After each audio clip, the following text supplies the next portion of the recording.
Akbe, Kepe, Ushbek Cha. Akbe, Ukbe, Kashbek Cha. Everyone.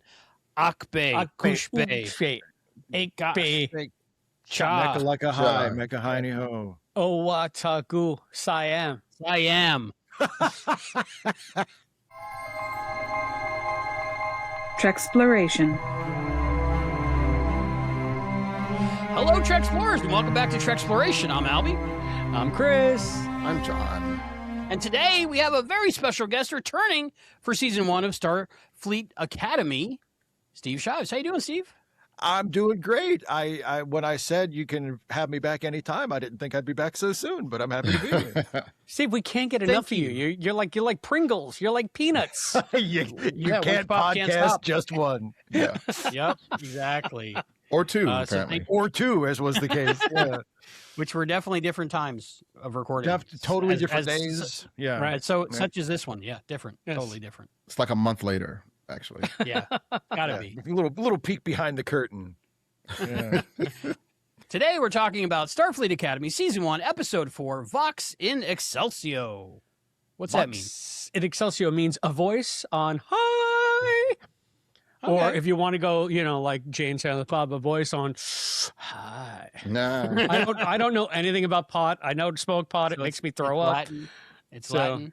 But if that you was don't smoke it, how do you know it makes you throw up? That was the 2 or 3 times I've ever smoked it in my life. I've been dry heaving out in the bushes. Really? And that was 30 years ago. I'm straight edge now. Straight edge. Unless we're talking about gin. Straight edge except for booze. Except for booze. All liquored up. But that was my extent no sense of except for humor. that big one. Mm-hmm. You witnessed it. You witnessed it here. Anyway, a voice on high. Vox in Excelsior. All right. He's on a stage. He's talking. I get it, I think. Steve, how you been? What you been up to since we talked last? Same thing I was doing when we talked before, all those weeks ago, all those many, many weeks ago. Actually, I know, what I've been doing, other than my usual sort of YouTube stuff that I, writing and making YouTube videos. In my spare time over the last 2 weeks or so, I've been arguing with trolls about the show we're reviewing tonight. Oh, wow. Starfleet Academy. Wow. Yeah. So many trolls out there. I feel like I saw you post something on Facebook today about how people are complaining about how Ake sits in chairs. And if this is your... And I have been doing nothing but bitching about how Ake sits in chairs. So I feel like maybe you're talking to me. I don't know. You know what? Here's what you need to remember. And I don't know what has been the internal discussion on the show. It's her chair. Oh, good point. Let her sit in her chair. I mean, I don't come over to your house and tell you how to sit in your chairs. And I wouldn't do that to you. I wouldn't pay you that disrespect. Oh, wow. I would let you sit in your chairs however you felt like it. So I think Captain Ake should be, if she wants to curl up in her chair and read a book on the bridge, who am I to tell her that she shouldn't? So I think, and the other thing is, I mean, I know that you have intelligent opinions about the show because we've done this together before. You're very, very kind, sir. You're very kind. I know I would not expect to hear you say like that you have a problem with the way she sits in the chair, therefore it's a bad show. Maybe it's something that you don't like or you wish was different, but there are people on the internet who are like, this show sucks. Do you see the way she sits in the chair? And I'm like, all right. Can we be grown-ups, please? I know it's tough because we're Trekkies, but can we be grown-ups, please? I actually, if you were trying to get my time travel right here, a week ago when episode 3 came out, I actually was on not only this podcast, but the podcast on my home network, that Star Trek podcast, and we talked about episode 3. And I go into a whole kind of theory about the sitting in the chairs and the shoes. I don't want to go into it here, but I would encourage you to check out that Star Trek podcast for episode 3. I think the consensus was if you got... Yeah. She's kooky. She's a kooky chick. She sits in the chair funny. Susie, she walks around barefoot. She's kooky. I like it. It's the Ake family. One of our podcast friends, Stacy, reached out to me, and she said it's because she's a short girl, because Stacy's a short girl. So I've it's heard so that hard too, to sit yeah. in a chair normally because it's just painful. So they Yeah. try to just sit how they can be comfortable. Well, I mean, that's how not all the time, but that's how I often will sit on my couch. Oh, yeah. You know, you curl up. You know, what am Yeah. I doing? But you're not the captain of a ship. Well, if I was, I would do it. So what are you going to do now? You just circumvented my entire argument, sir. If it was my ship and I was the captain and I had worked my way up my whole career, so I finally got my own ship. And Starfleet's, I mean, you know, like, am I going to sit that way if the admiral is there? I don't know. Maybe not. It depends. But if it's my ship and my crew and there's room, if it's not, you know, I can get my legs up in there in a comfortable, I might do that. Or I might do this here where I just bring one up. You know, like, you know, well, who's going to stop me? Who's going to tell Keep me that not pose, to? Steve. I'm Keep that pose. We're going to get so many more clicks because of that. Oh, that knee. Woo, seductive. But it's like it's my chair. I'm the boss. Who's going to tell me not to? You, number one, who is actually number two because you work for me? I don't think so. You know, like They couldn't call him number 2 though. That's inherently disrespectful. you can't. Yeah, that's exactly. That's why they didn't call Data number 2, even though technically that was his position. He was the second officer. Like Data, or as I like to call you, Mr. Data, number 2. I think for Captain Sure, I'd have a lazy boy just so I could recline back, take naps. They wake me up if something happens. Like a, you know, or like an Archie Bunker chair. There you go. You know, hey, that, meathead. that doesn't recline. I saw that's that. true. Archie's chair I doesn't saw that recline. in the Smithsonian. So did Is I. it still there? Yeah. Who knows? It's been a at long this time point? since I was there. They I probably hope so. dragged it out and burned it on the lawn because It deserves to be. It deserves to be in the front. It deserves to be the first thing you see. Here, remember this from this show that most of your kids don't even remember, but was really super popular in the 70s. Now it's in a museum. Now it's just in the chair in the museum and people sit on it. Right. They're like, no, I got this old chair. Why is there a chair in the American History Museum? I don't remember. There has to be a I think video was next to important.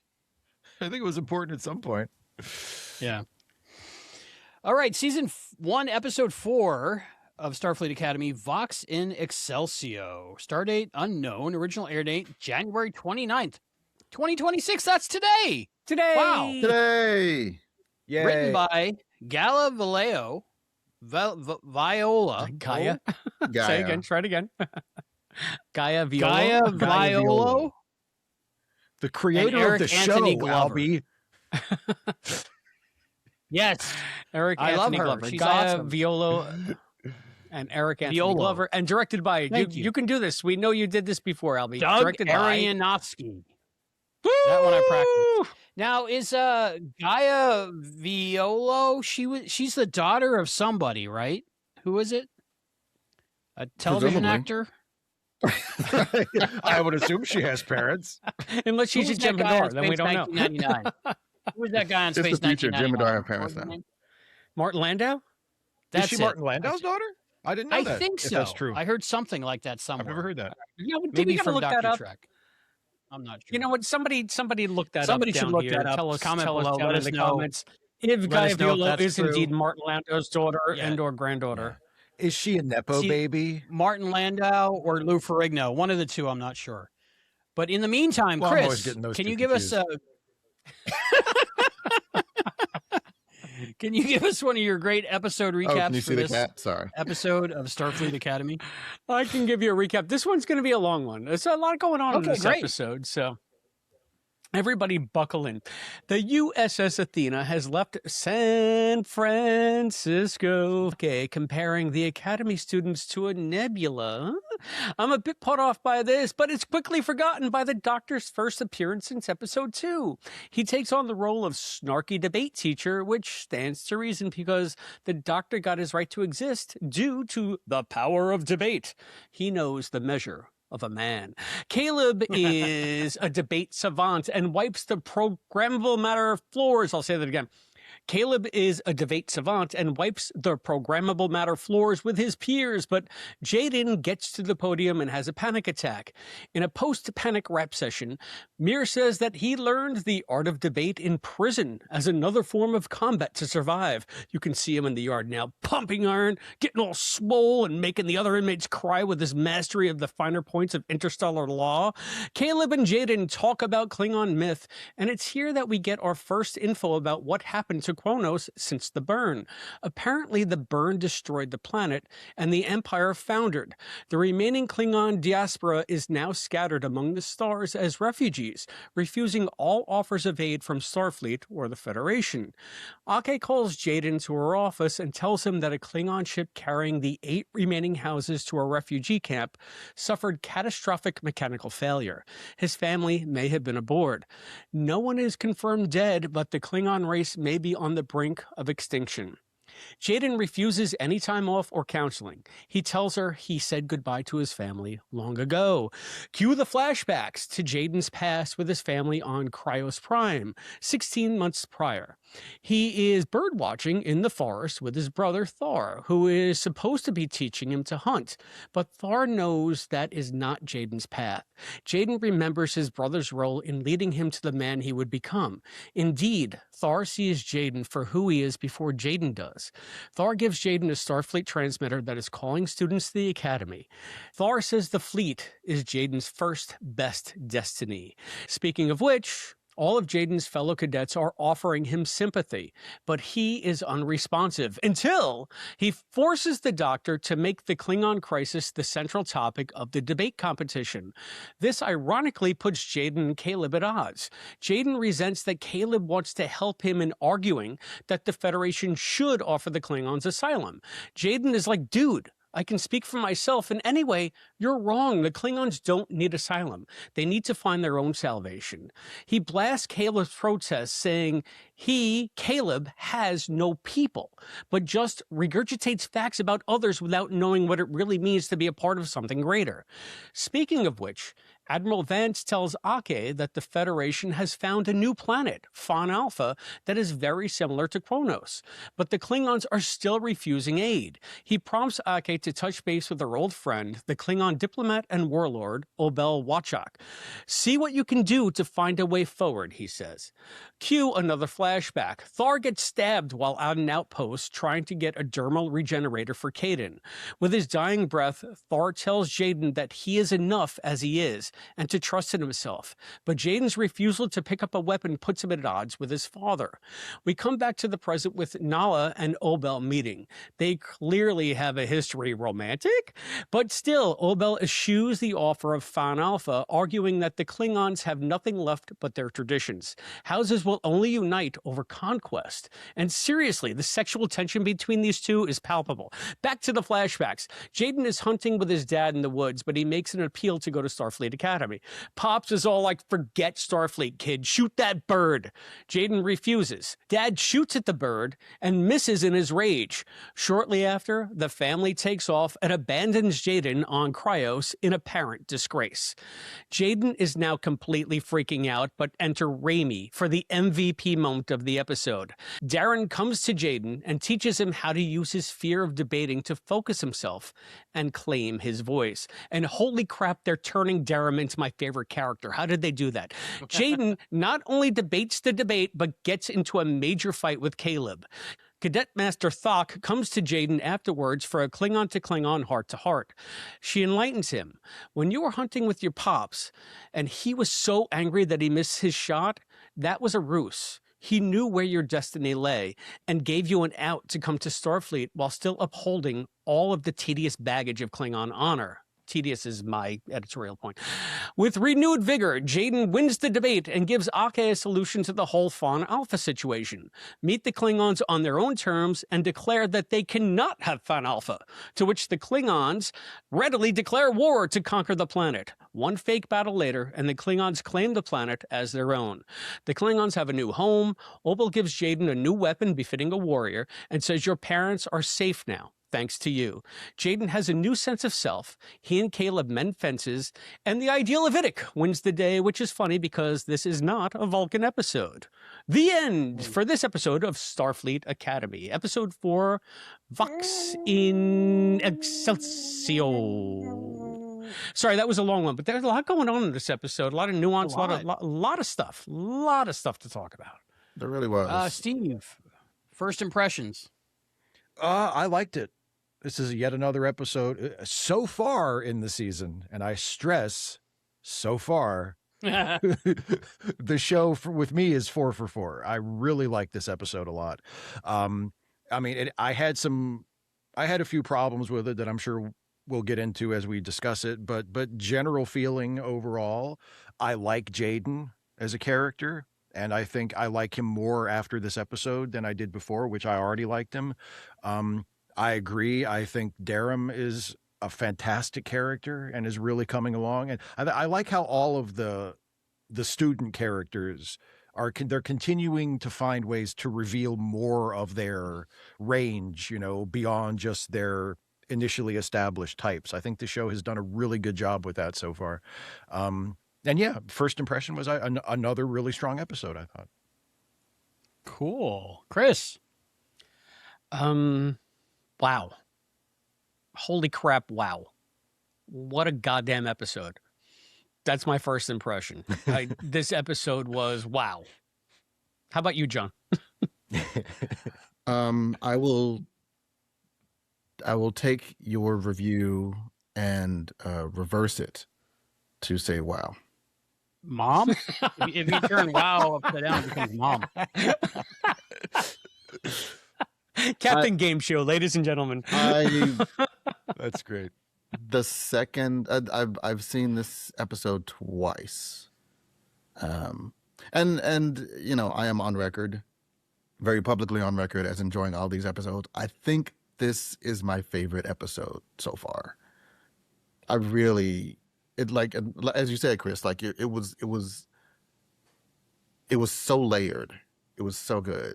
And I rewatched the first 3 kind of back to back because I was watching them with a friend and she hadn't seen any of them.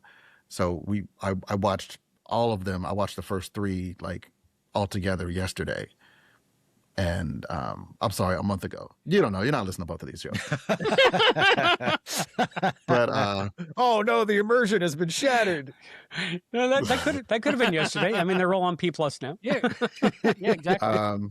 Yeah, right.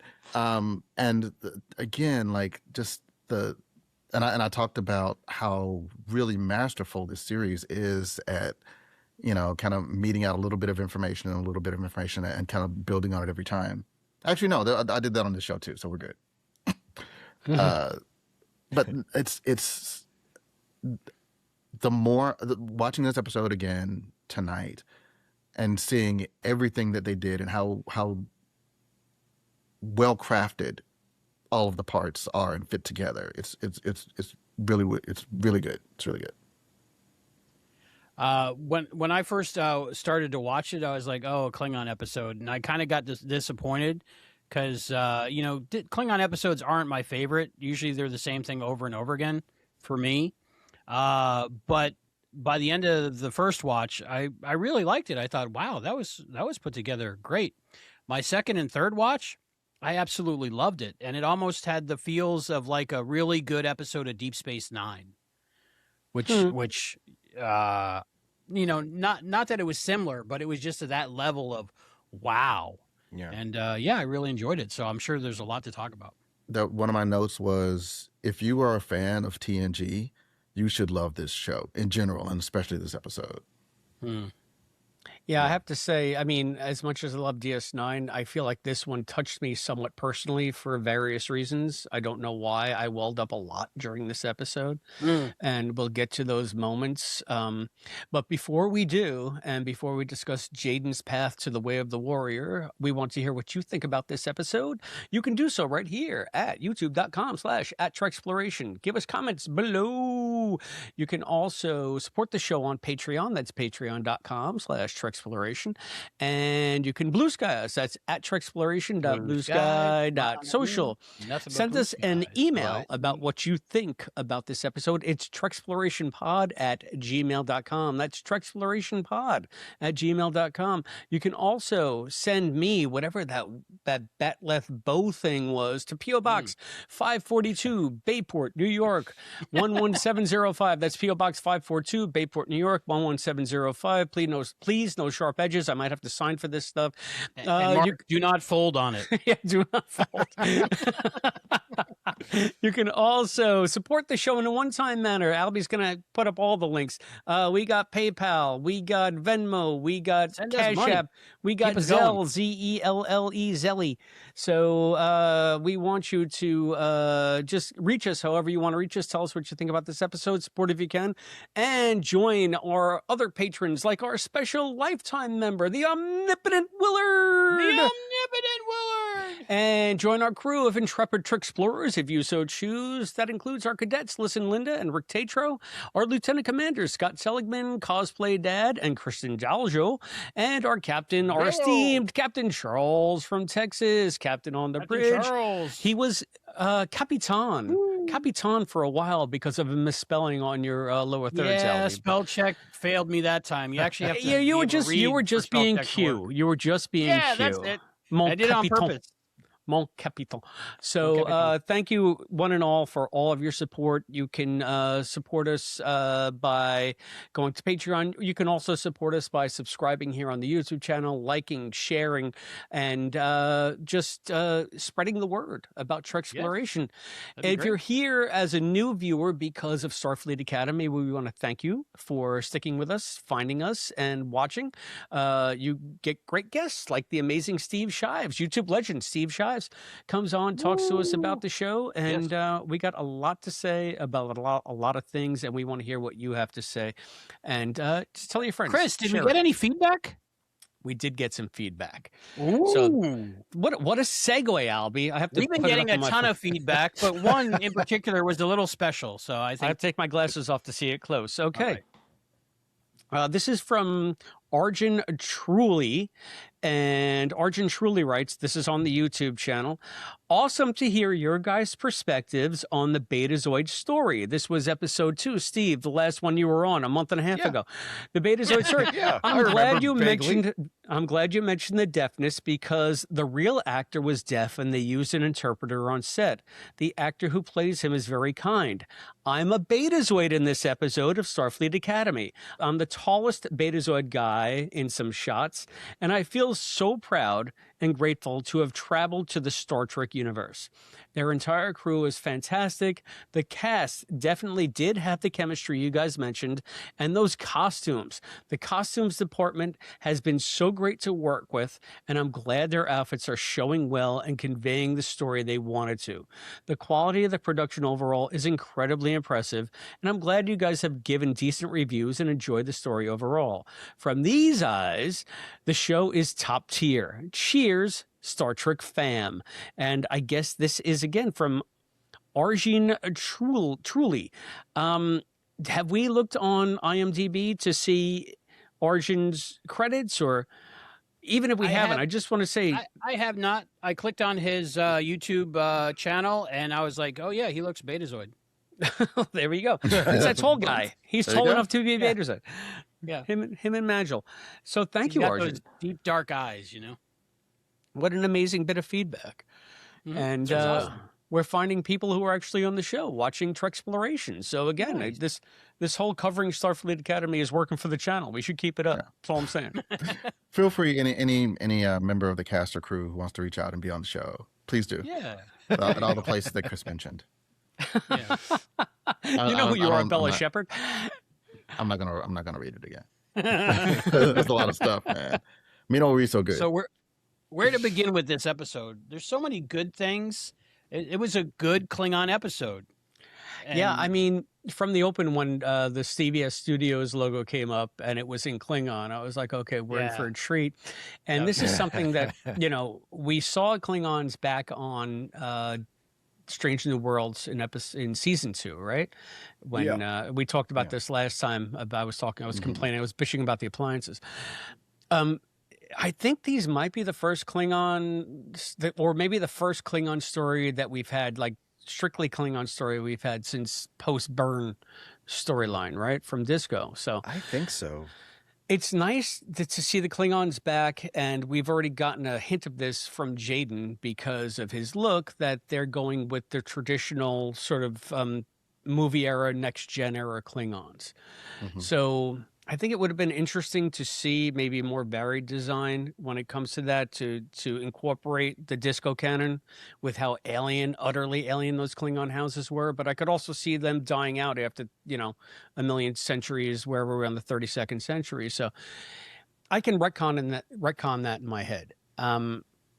But I really, really dug the way they designed the Klingons here, because they were a little bit fancier. The ridges were a little bit more elaborate on some of them. They almost seemed like tribal markings or something, like a ritual, especially thing. on the sides. Yeah. Yeah. So, and the only thing that bumps me a little bit, maybe you guys can tell me what you think about this, Jaden's teeth. He doesn't have Klingon teeth. He's got these beautiful, gorgeous choppers. I appreciated that, honestly.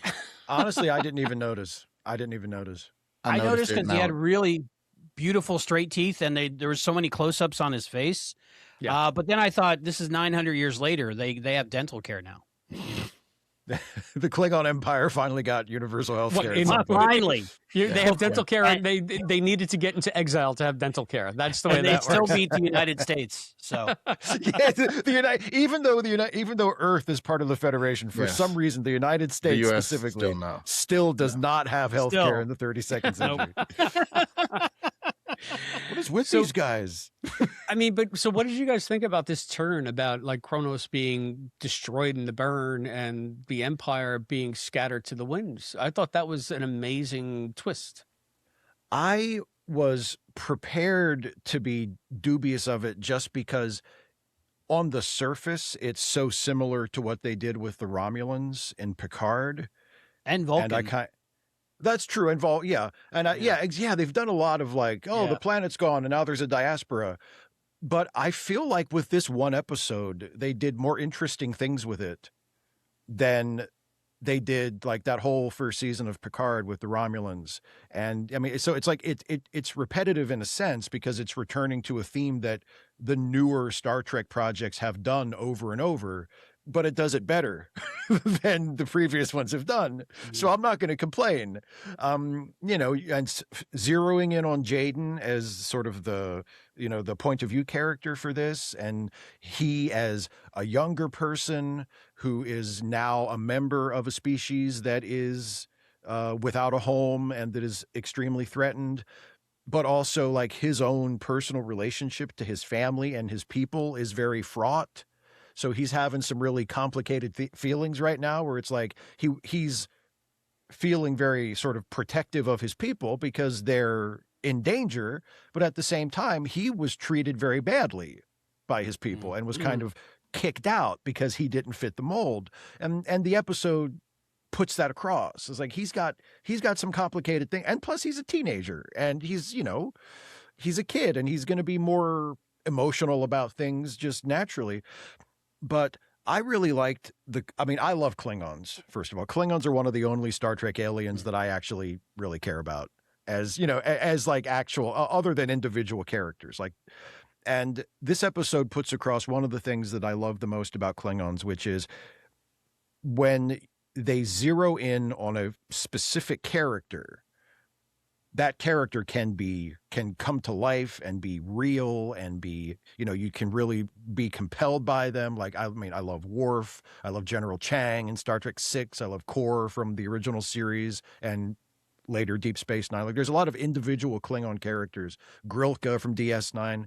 There's a lot of individual Klingon characters that I really like and that I can take seriously as characters. And I would now count Jaden among these.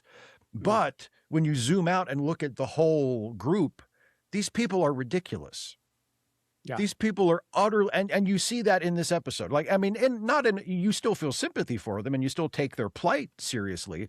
But when you take a step back and look at their culture and their customs and like the whole deal, we're not going to take a planet that you give us, but if you pretend to fight us for it, You know, like these people are ridiculous. And that's what I love about them. I love big, dumb, ridiculous Klingons, but that you can also have characters from that group that you can absolutely root for and take seriously and come to really love. Not to just continue to bash America, but like it deserves it. When you pull the camera back on America, we are also ridiculous. So absolutely. So stupid decision after stupid decision after stupid decision. 100%. But individually very noble people for the most part. Well, I guess that's a good point to raise. I mean, Albie, you say that you definitely don't like Klingon episodes as a rule because it's a lot of the same stuff. I have to think like I could watch a Martok episode all day long, but at the same time, when I see that it's a Klingon episode like you, I just get like, oh, we're going to talk about honor, and it's just going to be the hypocrisy of honor. And even Dax calls it out. Ezri calls it out in the 7th season of DS9. Just let the Empire die. You're all just lying about honor anyway. Honor's, to quote, I think, John and Ken on Mission Log, it's basically honor is whatever we point to and say is honor in service of the moment. And so it's just, it's a ridiculous system as it is, and there's really no tenets that they can't get around if they want to, but we still have to pay lip service to this. But at the same time, like a lot of these episodes still work based on, like you were saying, the strength of the characters that they present. So like you think of like Trouble with Tribbles, and Captain Koloth was a complete buffoon, sort of, but William Campbell. I mean, because I mean, it's Trelane playing a Klingon, you can't help but love it. But then they bring him back in DS9 with the ridges and all, and they have the whole episode with Dax fighting the guy in the house or whatever, and like they were all fantastic together. Bringing John Calicos back, bringing the other one back, Kor, Koloth, and Kang. So Calicos was Kor, Koloth was, and Michael Ansara. Michael Ansara was Kang. Yeah, as Kang, yeah. So, and again, like these three characters that were barely fleshed out in TOS, coming back to be, especially Kor. They did a couple episodes with Kor that really did that character justice. So, they can make Klingon interesting despite the ridiculousness of like all of this Klingon ritual. And I thought that I was going to be hung up on some of the more ridiculous aspects of the whole Klingon way. But I don't, something about Star Trek, no matter who's writing the Klingons, they seem to make it work. And it worked in this, and they turned like the whole point of like him being estranged from his father as his father actually setting him free, which another, like when his brother is telling him, I know that you're not a warrior in the traditional sense, but this is who you are. I'm choking up already. It's like the first scene between the two of them. Yeah. And then when he's like, his dad is just like, I turn my back on you. And they leave him on the planet. I'm just like, oh my God, this poor kid. But then when he's talking to Thok and she enlightens him on what his dad actually did, again, I'm choking up. It's just like, how can I be this emotional about a species that I found so stupid? It's just crazy. But I think that's the point. Like your instant reaction is, okay, well, that's dumb. Like obviously you want to live. But if you are, okay, on or whatever, but like, no, it's like a very real thing. And especially if they're at the point where that's kind of all they have left. If you're from a species or a race where, the universe just been, let's say, pooping on you for a long time, and all you have left is your culture and your tradition. And, I feel like the Starfleet or the Federation, every now and then they'll come up against the Federation wants to be like Big Brother and they just want to consume us, blah, blah, blah, blah. And this episode kind of takes that head on. Like, it's like, okay, well, I know you say that you don't want us to help you, but really you do. And there's a lot of overlap with like the white savior theme too, or trope. Okay, like there's these people and clearly they need their help and I'm going to come in and save the day because that's what we do. And it's like, no, like no. So it's yeah, the initial reaction is, well, yeah, obviously you want to let them save the day, but like, no, like it should be, and I think framing this around a literal debate was genius, because it wasn't just two characters, like arguing in a conference hall. It's a literal debate. Like, they had to make good points. He had to make his case. And whether or not you think he won, like, he made his case. Like, even if it doesn't make sense to you, and again, this show is so layered, because when his brother was injured, he's like, I can save him. Let me go get the Starfleet thing and I can save him. But the culture says no. And he honored that. He hated it, but he honored it. So it's not just a matter of overriding the innate entity because you think what you're doing is better. Even if objectively it seems better, you have to honor the wishes of the people involved first. And I feel like it made its case over and over again in this one episode in like 3 different ways. Yeah. No, I think there's also something to be said for the idea that you were sort of wondering, Chris, about like how can something so broadly silly still have the power to like really touch you and move you.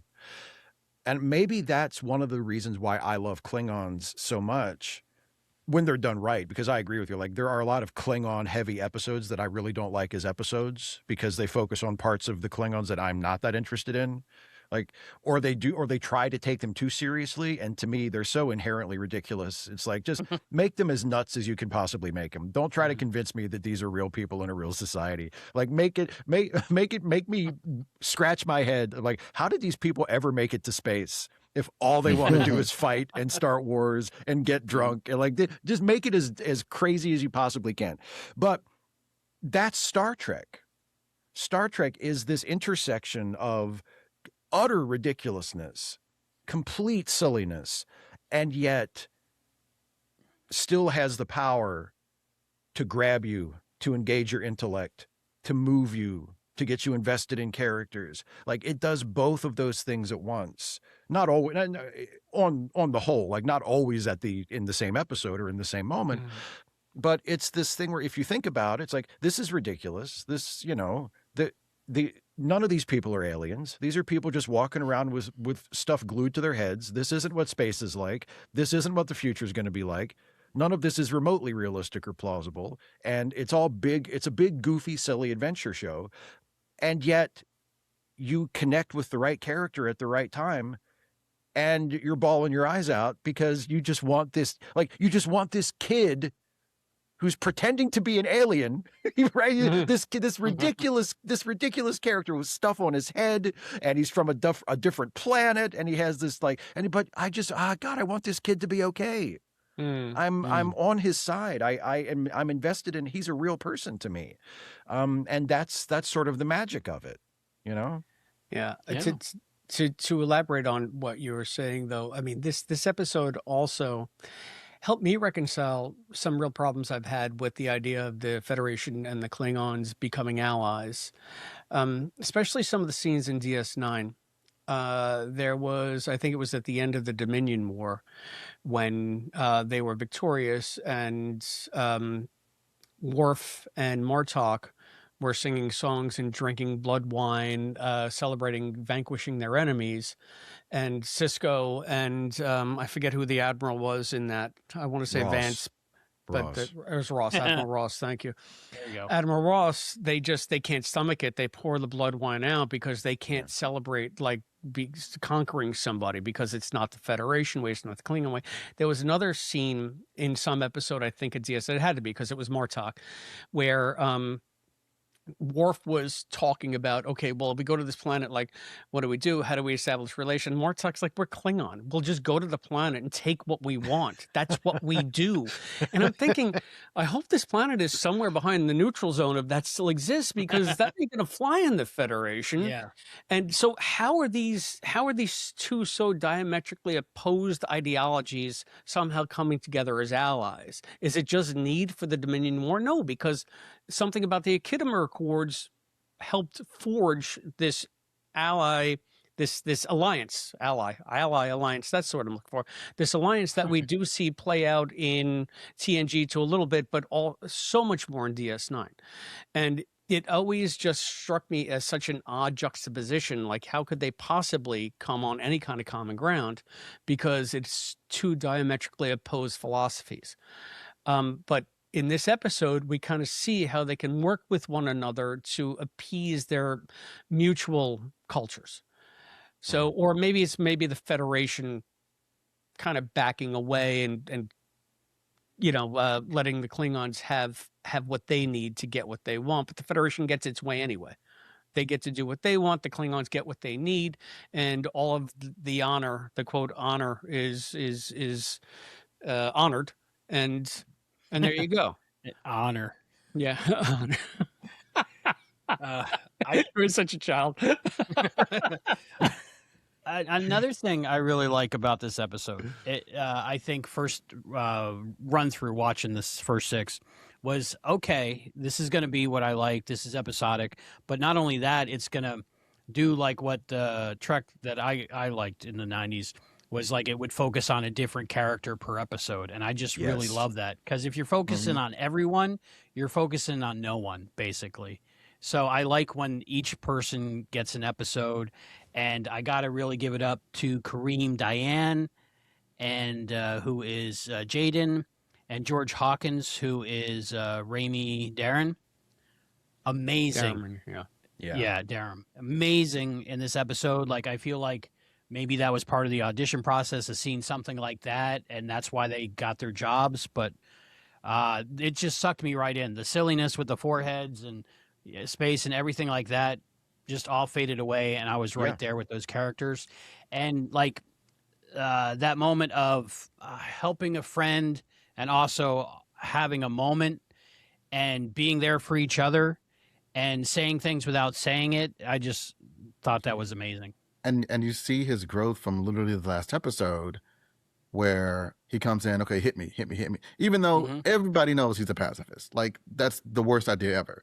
But that's what he did in the last episode, is just like go for the obvious, straightforward, most, brute force way to solve the problem. Yeah. And, he realized that's not going to work. And then he shifts tactics, and he patience and empathy, right? He listens to what Jaden is saying. He focuses on what he needs, and he comes at it with a different approach that's actually going to be helpful. Yeah. And it is throughout the episode. Like, that's, it's how he gets together at the end of the episode. It's wonderful, because I think the hit me thing was a ploy just to get Jaden out of his stupor, to get him up, to get him motivated. And then he said, okay, you're feeling it. This is how I deal with this. Let me teach you. I thought that was one of the most beautifully nuanced scenes, because it not only gives Jaden what he wants, it makes Rami, unlike Caleb, we can talk about Caleb, like you said, approach Jaden from where he is and give him what he needs to master himself. But I felt like I wasn't watching like these two characters talk about a panic attack. I felt like this was two people, and this is going to be very chauvinistic, male chauvinistic, but this is like a moment when like teaching each other to be men. Like, this is like the kind of relationship, the kind of strength, I understand everything you're going through. I understand all of the burdens that are upon you, all of the societal expectations that you have to fulfill, and it can be overwhelming. But this is how you can deal with it. Put the fists together, say, oh, what a goose I am, and get through it. And it's just like, it should be ridiculous. It should be like Felix telling Oscar, oh, what a goose I am. But I'm just like my heart is, it grows 3 times, and I'm welling up. And it's just such a wonderful, genuine moment between, two guys. The performances were so good. Like, they were perfect. Yeah. So, I mean, any other thoughts on that? Because I'm like out of a cannon on this one. I want to talk about everything all at once. So I don't want to rush over everything, because I want to get to the next thing. Anybody else on that? I agree with you about the sincerity. I also liked the vulnerability of it, of that particular scene between Darren and Jaden. And again, these are characters that we're still getting to know, and they're still getting to know each other within the show.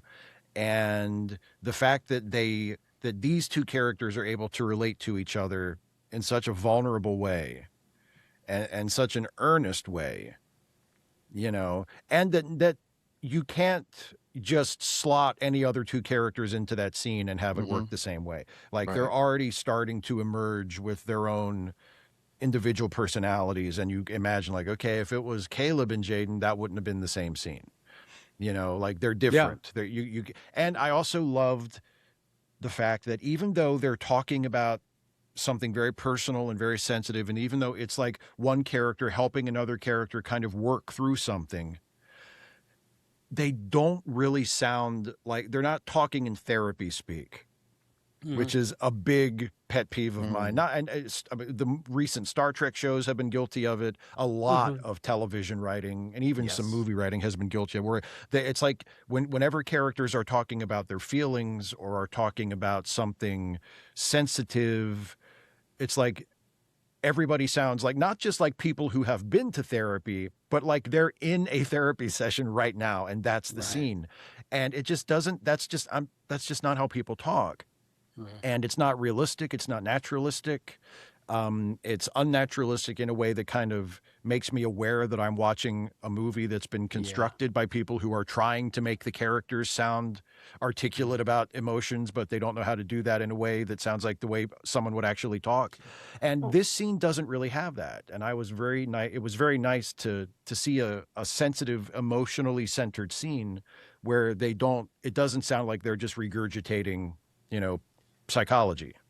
That is why this show stands up above the teen drama that we expected it to be, because were this any other show on the CW or the WB, that's exactly what they would have been doing. I'm here for you, some supportive nonsense, right? Talking about, let's talk about feelings, and it just comes off as so trite and predictable, whereas this is so much more nuanced. I think what really makes it work, and maybe because we got that bit with Darum in the last episode about his parents basically ghosting him, and the whole thing where he missed the note during the recital. So it's such a juxtaposition from the way Caleb thinks that he and Caden are alike because they both came to the academy with nothing, but it's really Raimi and Jaden that are alike because they're both dealing with parents who have apparently deserted them. And this is Raimi saying, I really understand where you're coming from here.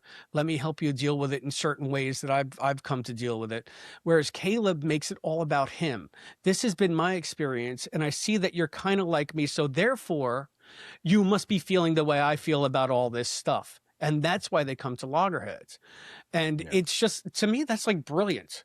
Like, I'm like thinking about it now based on this discussion, and I just sort of came to that realization of how it subverts everything you might think might happen on an episode like this. Well, and I don't think that Jaden talked about his parents. I agree with you. We, the audience, know that they're alike in this way, but I don't think Darren knows that. You know, Jaden might know, but I don't think Darren knows that. But because we know that, and we know, I can absolutely, and we see the kind of pressure that Darren puts himself under. He absolutely does this thing like a lot because we know that he'll spin out if he doesn't. We've seen him do it. So it coming from him in this moment, we bring all of the emotion to that scene, or a lot of the emotion to that scene, because we understand that character better maybe than his scene partner does. Yeah. Good point. And it was this genuine moment, and it's episode 4. I mean, how often do you see genuine moments in Star Trek? And this early, it's just crazy. And I just think it's a testament to the writing and the acting. Absolutely. Yeah. True. So it's pretty amazing. I can't wait to see what comes next. Do you guys, can we talk actors.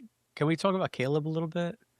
Because one thing that I found that was really very interesting, this goes to a personal thing of mine, but it just like it kind of knocked me off my chair the first time I saw it.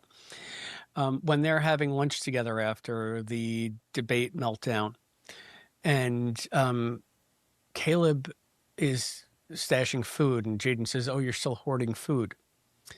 Many years ago, my wife and I were in the process of trying to adopt a child, and some of the literature that we got from the adoption agency said that when the child comes home, when you get the child, don't be surprised if you find them like hoarding food in their bedroom. It's a security thing. It's like because they've had such an insecure existence, they don't know any. They don't anyway. Once I saw that Caleb was doing something that like professionals warned me might happen if I was ever to have a child in my house who I was lucky enough to adopt, it made me feel bad for Caleb. And then it really cemented where I thought Caleb was coming from in this episode as, quote, he's like calling them the orphans. Like I said, he sees Caden as an orphan like he is. And that the whole food hoarding thing, it just kind of knocked me for a loop. Because it was something that when I was reading up on things to maybe expect, I never even considered something like that. And the fact that they're putting this in as part of his personality, I don't know if it's just happenstance that jives with me or if someone really did their homework on what someone like Caleb might do as, I guess, maybe from being basically unhoused his whole life and living by his wits, and missing his mother and not thinking that Starfleet Academy is really the safe haven that we all think it is. This could end any day now. I'm going to need this food because I could be out and, back out in the wild like that. And I think he projects that onto Jaden.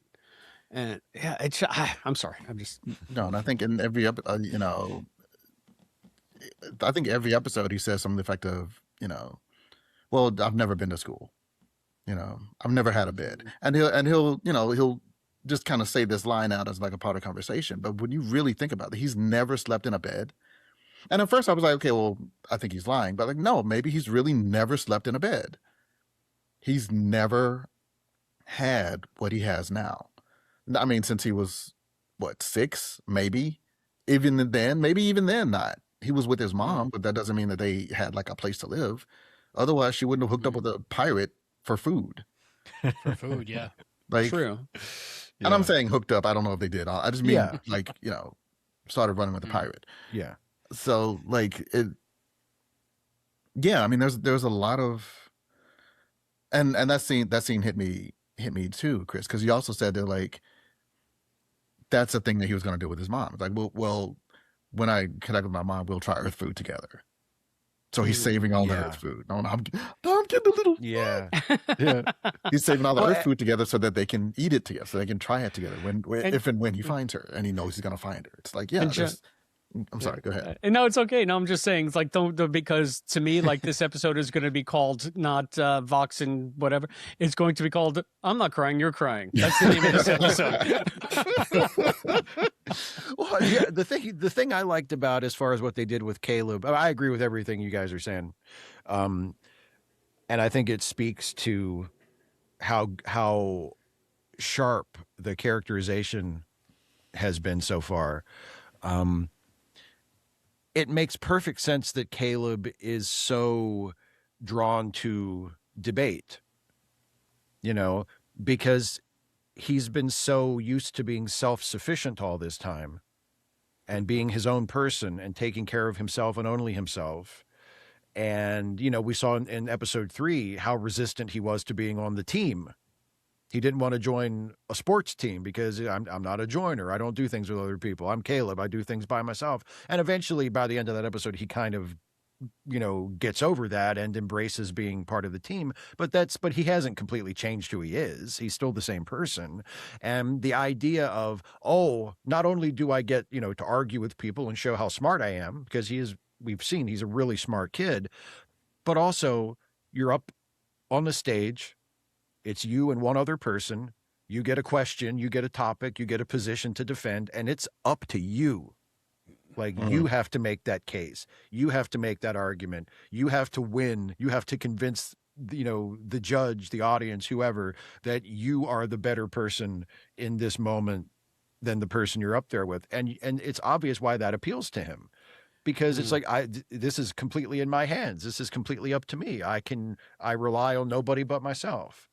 And, it's not something that the episode beats you over the head with.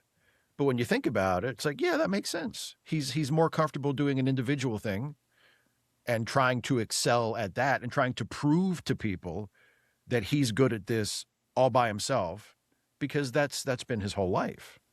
And if you think about it, like debate, like, in like D&D terms, that's charisma and intelligence, and Caleb's off the charts with both of those. So it makes sense that he excels at it. Yeah. And strength. You saw that body, right? I think it would be, though, he's jacked. Like seriously interesting to see, because it's so counterintuitive for someone that's grown up on the run, in the shadows, on the streets. The fact that he can be so well-spoken, so erudite, so quick with a fact. Does it speak to him specifically? Like, can we see where he came? Did he have some mysterious mentor at some point that helped him approach things this way? Or does it just speak to the level of the society now in the 32nd century and in that futuristic Star Trek utopia, that this level of education is just ubiquitous no matter who you are? I think it's a very interesting question to see how somebody who is honestly outside of any kind of discernible system, in trouble all the time, growing up in and out of prison, can still be so with it, can still be so freaking learned. I think he's very smart. I think he's really, really smart, and he's curious, and that manifests in a bunch of ways. Because it's one thing to make a good argument, but he had the stats. I mean, presumably the doctor would know if he's lying about or making up these. Yeah. Oh no. I don't doubt that he has the stats. I'm just wondering, like, how did someone in his dire straits? I don't think it's because society is. I think there's the galactic equivalent of the internet, and he's very smart and he's curious, and he's been in a bunch of different situations where he's had to come up with a clever solution. Or make a connection or charm somebody or like make a connection with somebody, But I think to answer your question, I think he is exceptional. Yeah, I mean, yeah. To me, it's funny because there's a big hole there for me, because we first meet him and he's a little mop top with his AI Teddy Ruxpin, who disappears out into the desert, and then the next time we see him, he's a criminal on a cargo on a freighter onto the desert crossing planet from Enterprise, and then all of a sudden now he's a master debater, as he claims in this episode. Yeah, that was funny. Just like that. That's a long journey, and that's an interesting journey. So I would like some more of that. I would like to fill in some of those holes, is all I'm saying. I think there was a line in there, like I spent a lot of time in prison or something, and I learned to learn. Yeah, like I didn't have anything else to do but read. No, he said that debating was another form of combat for him. Mm-hmm. Yeah, and it was another way to defend himself in dangerous places. That's which is, he's genuinely surprised that Jaden is not, that he's like, he feels his connection and Jaden is not reciprocal initially, and he's really surprised as to why not. I mean, the part of it was because Jaden was just kind of withholding because he didn't want to, make a connection or betray the memory of his brother. But not that it's weird. It's like, I want to say, like, things come easy for him. Like, in some ways they do come easy for him, Caleb, but also he's also struggled every day of his life. So it's like, he's also had a really terrible experience with the whole existence thing. So he definitely got how's that whole existence thing going for you? He's got the intelligence. He's got the strength. It almost made me think, is he like a descendant of an augment, maybe? So that's interesting. Something we might find out later. Yeah, we don't. He's I don't- definitely exceptional in many ways. Yeah, I don't think they've said anything about his father yet. No, we don't know who his father is yet. We do not. We do not. Lou Ferrigno. I'm assuming, No. if not a black guy, a black presenting race. His father is probably as beautiful as the beautiful John Irons. Considering Caleb's Beautiful John Irons. Caleb's physical prowess is just insane. Every time I look at that kid, I'm like, God, could you be any more pretty? You know what I'm talking about? Honor. I would be more than honored to share a child with Tatiana Maslany. Yeah. That was I a think nice you Sign way me to up say for that. that universe. I think you might speak for us all, sir. I don't know. Yeah, really. If the debate thing about the episode is maybe the only thing that bumped me a little bit, just because it was a reminder of, oh yeah, this is like a high school show or a college show, so College, you're gonna yeah. have that episode where there's debates, and okay, I but don't why- know how. But why is that a bump though? Because it is a college show, Well, so it I makes don't- sense. You just didn't.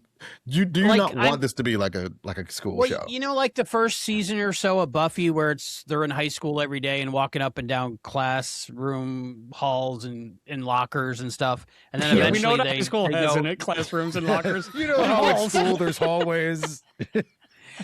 well, eventually they're still in school, but it's not about that. It's about their Yeah. lives, you know. So I'm Yeah. kind of looking forward to Starfleet Academy being about their lives and not about like the hallways. No. I but- think it is about their lives. Yeah, it I like is. the I school. don't It's mind. getting I mean- there quickly, but there's still that reminder. Because it is a school show. Mhm.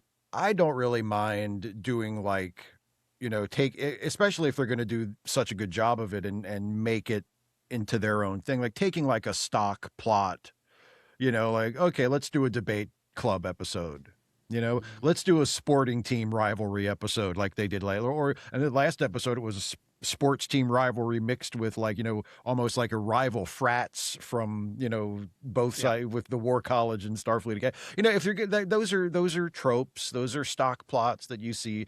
But if you're going to do Starfleet Academy and it's going to be about the kids and it's going to be set at college, let them do some college themed episodes, and Star Trek it up. I mean, as long as they keep doing this good of a job with it, I don't mind at all. Yeah.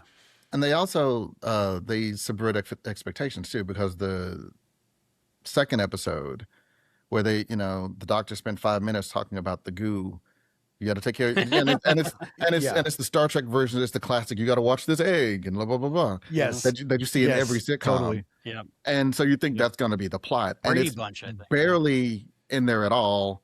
And he loses his goo immediately. Yeah, they blow it off like right away. Yeah. Like, As did we all, at least by episode 2. It has nothing to do with the rest of the episode. It's a sight gag, like for later. So they're aware of your trope expectation, and like sometimes they'll use it to get you. I'm going to go with Albie on this one. And maybe it's the high schoolness of it all. I have never seen, I went to school and then I went to college. In all of my years of schooling, I have never seen a debate. I have never gone to a debate class. It has not been anything that has been remotely part of my educational experience. The only time I ever see, quote, debate is on school episodes of shows. Yes. Oh, sure. So to me, this is not, so that could just be me. Like it could just be unique to my lack of experience. I'd like to hear what people say down below, but like it was never like a thing in any of my education. So whenever I see, like Albie said, whenever I see a debate thing, I'm like, oh, that's like the Hawaii episode or the motorcycle episode. It's the debate episode, Yeah. Well, I mean, that's in a, the 2 dates to the prom episode. Yeah, right. the debate club is definitely like in real. I had the same experience. In real life, the debate club is not the kind of thing that the main characters do. Like in real life, right? The main characters of your real school were probably not debate nerds, but in TV it's different, And in TV shows, the main characters do everything because they're who the stories are always about. So if the writers are like, let's do a debate episode. Okay, well they're not going to just pick 2 random nobodies from the student body that we haven't met. They're going to be like, okay, it's going to be 2 of our main people. Would they be debaters? I don't know, maybe. Like, let's I feel sell like- it. Let's Could it convince be- the audience could it they would be. like the teen drama version of the courtroom episode where you can get the characters Yeah, up to it- speechify one another in smart Absolutely. ways because it's fun. It's fun to do as a writer. And not only that, but, I was thinking, I'm glad you brought that back up, because I was thinking, one of the sort of recurring complaints that a lot of people have about newer Star Trek shows is that to them, it doesn't feel as much like Star Trek because it's too action forward, and they prefer older versions of Star Trek where it's everybody, where the episode boils down to people having an argument. And the captain's having a debate with the Klingon, and like that, and so here we have literally, like the episode is explicitly, literally about people having a debate, and not only is it a debate like in the school where it's like who's going to win the debate club, but it has ramifications for the larger story as well. So they literally solve the problem of this episode through having a debate. Which, in the minds of a lot of people, and not unfairly, is quintessential Star Trek. Is, everybody gets on a spaceship and flies a million light years away, and they solve the big problem by arguing about it in a room across from sitting across a table from each other.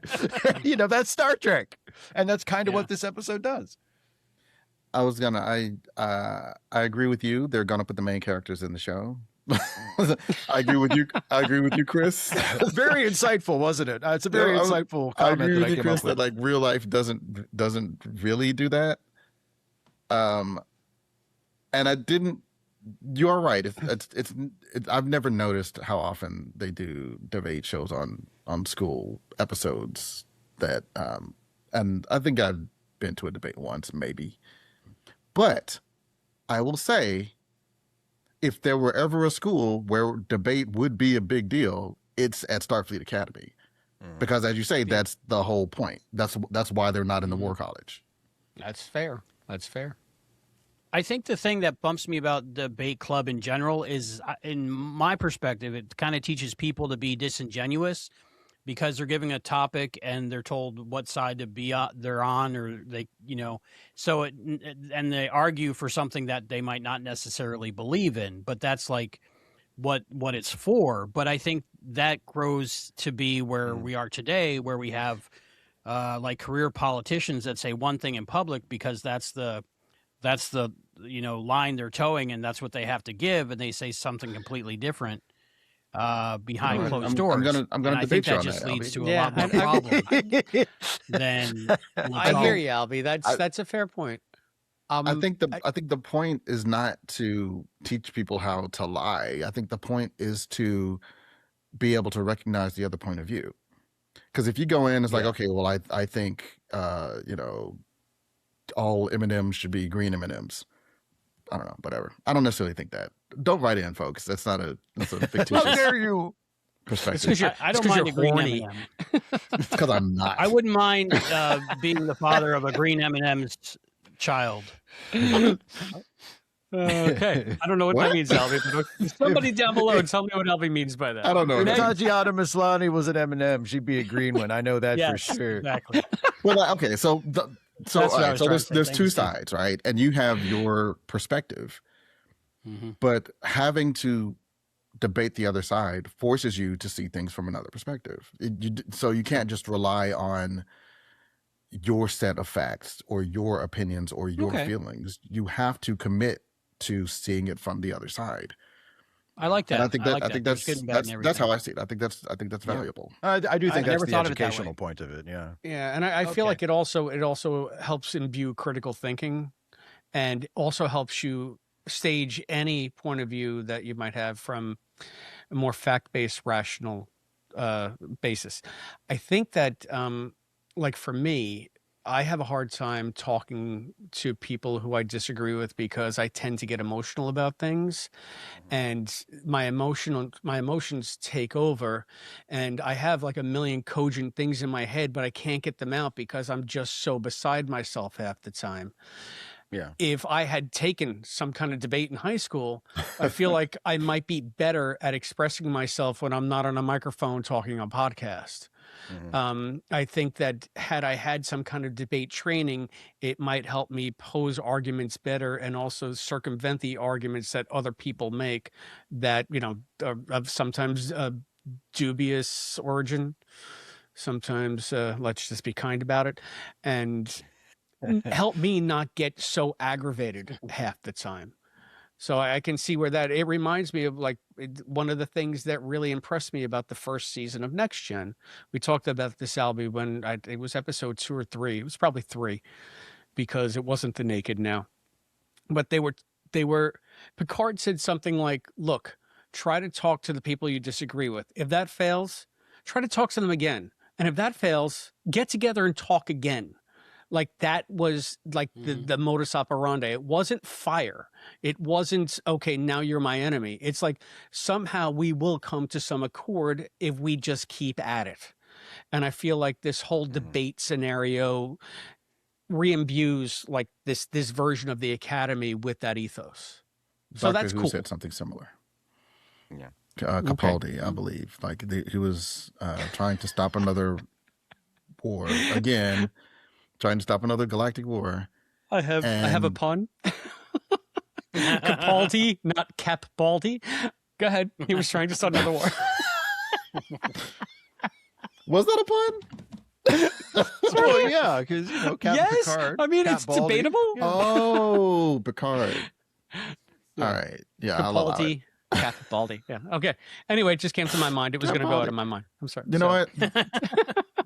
It was worth it. It's worth it. I'm glad we took the time.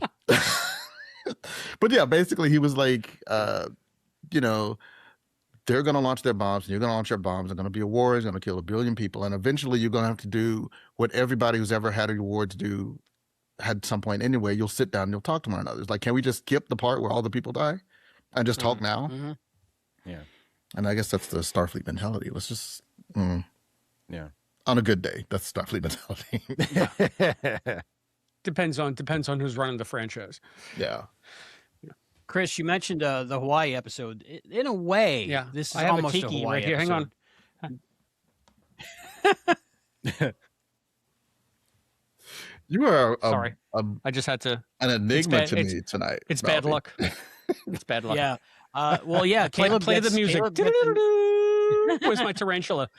Anyway, Caleb Hawaii gets a episode. necklace in this episode. I did like that Jaden at the end of the episode, he receives the bow from like his Yes. family, and he receives the beacon, the Starfleet beacon that was smashed from his Starfleet family. Yeah. Because the whole thing is like, I am both. And so like he's not only honored both, but been honored by both. And he pulls out the necklace that you were talking about, like from his brother. So it's, from the first person to, I don't know. Yeah. I hope he really continues love to this wear episode. that. I hope he continues to wear that. I'd like that this episode to be the origin of that. Kind of like Worf had his sash and everything. Yeah. yeah, incorporate that into the character, show the Yeah. growth. Really cool. Really cool. So I'm sure we got a lot more to talk about this episode. I sorry. know I'm just getting started. So we'll talk about that and many other things. And I think we might have some trivia for Steve after Steve Shives. after the break. It's trivia. Steve Oh Shives. boy. Yeah. Oh. So we'll be right back after this short break. Hey, if you are a nerd and someone says the name Serenity, you probably think about the classic film about space cowboys. Or maybe you're like, is that one of those space rovers? Was Mars rovers Serenity? It isn't, but it should be. But hopefully, in the very near future, when someone says Serenity, you'll think, Serenity. Oh, that's that girl that those cool people sent to space camp. Here's where you come in, cool person. Serenity Burge has always been fascinated by space and science stuff, so when the opportunity came to actually go to space camp, it was like a dream for her. The down payment has already been paid, and now we're just raising funds to pay the rest of the way there. And you can scan the code that you see on your screen to go to a GoFundMe page and help out. And speaking of helping out, friends from more than a dozen shows and podcasts are working to do their part to help make it happen. In the first video, our team comes together to review the 1986 movie Space Camp starring Leah Thompson. Second video, another review of Space Camp, but this time it's like an After Dark version with the incredible Scott Madison. In our third episode, our friends at Al's Place and Deep Dive TV podcast about the Quantum Leap episode Atlantis to support Serenity going to Space Camp. And Damon Shigamelli, Stacey Wilcox, and Brian Green and Hayden McQueenie join Chris and Albie as they watch the infamous Quantum Leap episode Diaper Monkey. I mean, the wrong stuff. And keep checking in because we're adding more people and more videos all the time. Look, Space Camp is a one-of-a-kind experience for a kid. It's really cool. Not only is there math and science and STEM and, you know, all the stuff you expect, but there's cool projects. It's hands-on. It teaches teamwork. It teaches leadership skills. It is just all around an awesome experience for a kid who's into science. Trust me, I know what I'm talking about. It's fine. I really did that. And we're back. Welcome back to Treksploration. I'm Albie, and we're here with the beautiful John Irons, Christopher D. Philippus, and Steve Shives. So, I hear it's snowing outside. Yes. Not here, but what about there? Yeah. I don't Every know other if thing on it's this snowing podcast, at the yeah. exact moment, but it snowed like crazy all day today. Yeah. Yeah. So anybody that lives in America except for Florida, I think experienced some kind of weather today. Yeah. So obviously not you, but the rest It of was us warm did. today. It was like 80 something. Wait, my we're God. breaking the illusion that we're talking about this the day that the show aired. Oh yeah, and I'm in the Actually, space station. I I'm thought also about in the that. space station. Well, I thought about that. I think we're good because it's going to be another snowstorm next weekend. Oh, great. I mean, Okay. There there's you go. a snowstorm this weekend just like there was last weekend. Whenever you're watching this, folks, there's going to be a snowstorm. There might be snow somewhere. There at some will be a point. snowstorm. There will have been about to be a snowstorm. Yes. Yeah, everybody's texting today about shoveling snow. I'm like, I haven't done that since I'm 8 years old. I don't know what that's like. I don't do that peasant work. No, I Shovel turned snow, the you air down say? today. I think not. Yeah, yeah. We What is this snow of which you speak? don't have to worry about any of that. Don't have to worry about any of that. Something kind of inadvertent timing.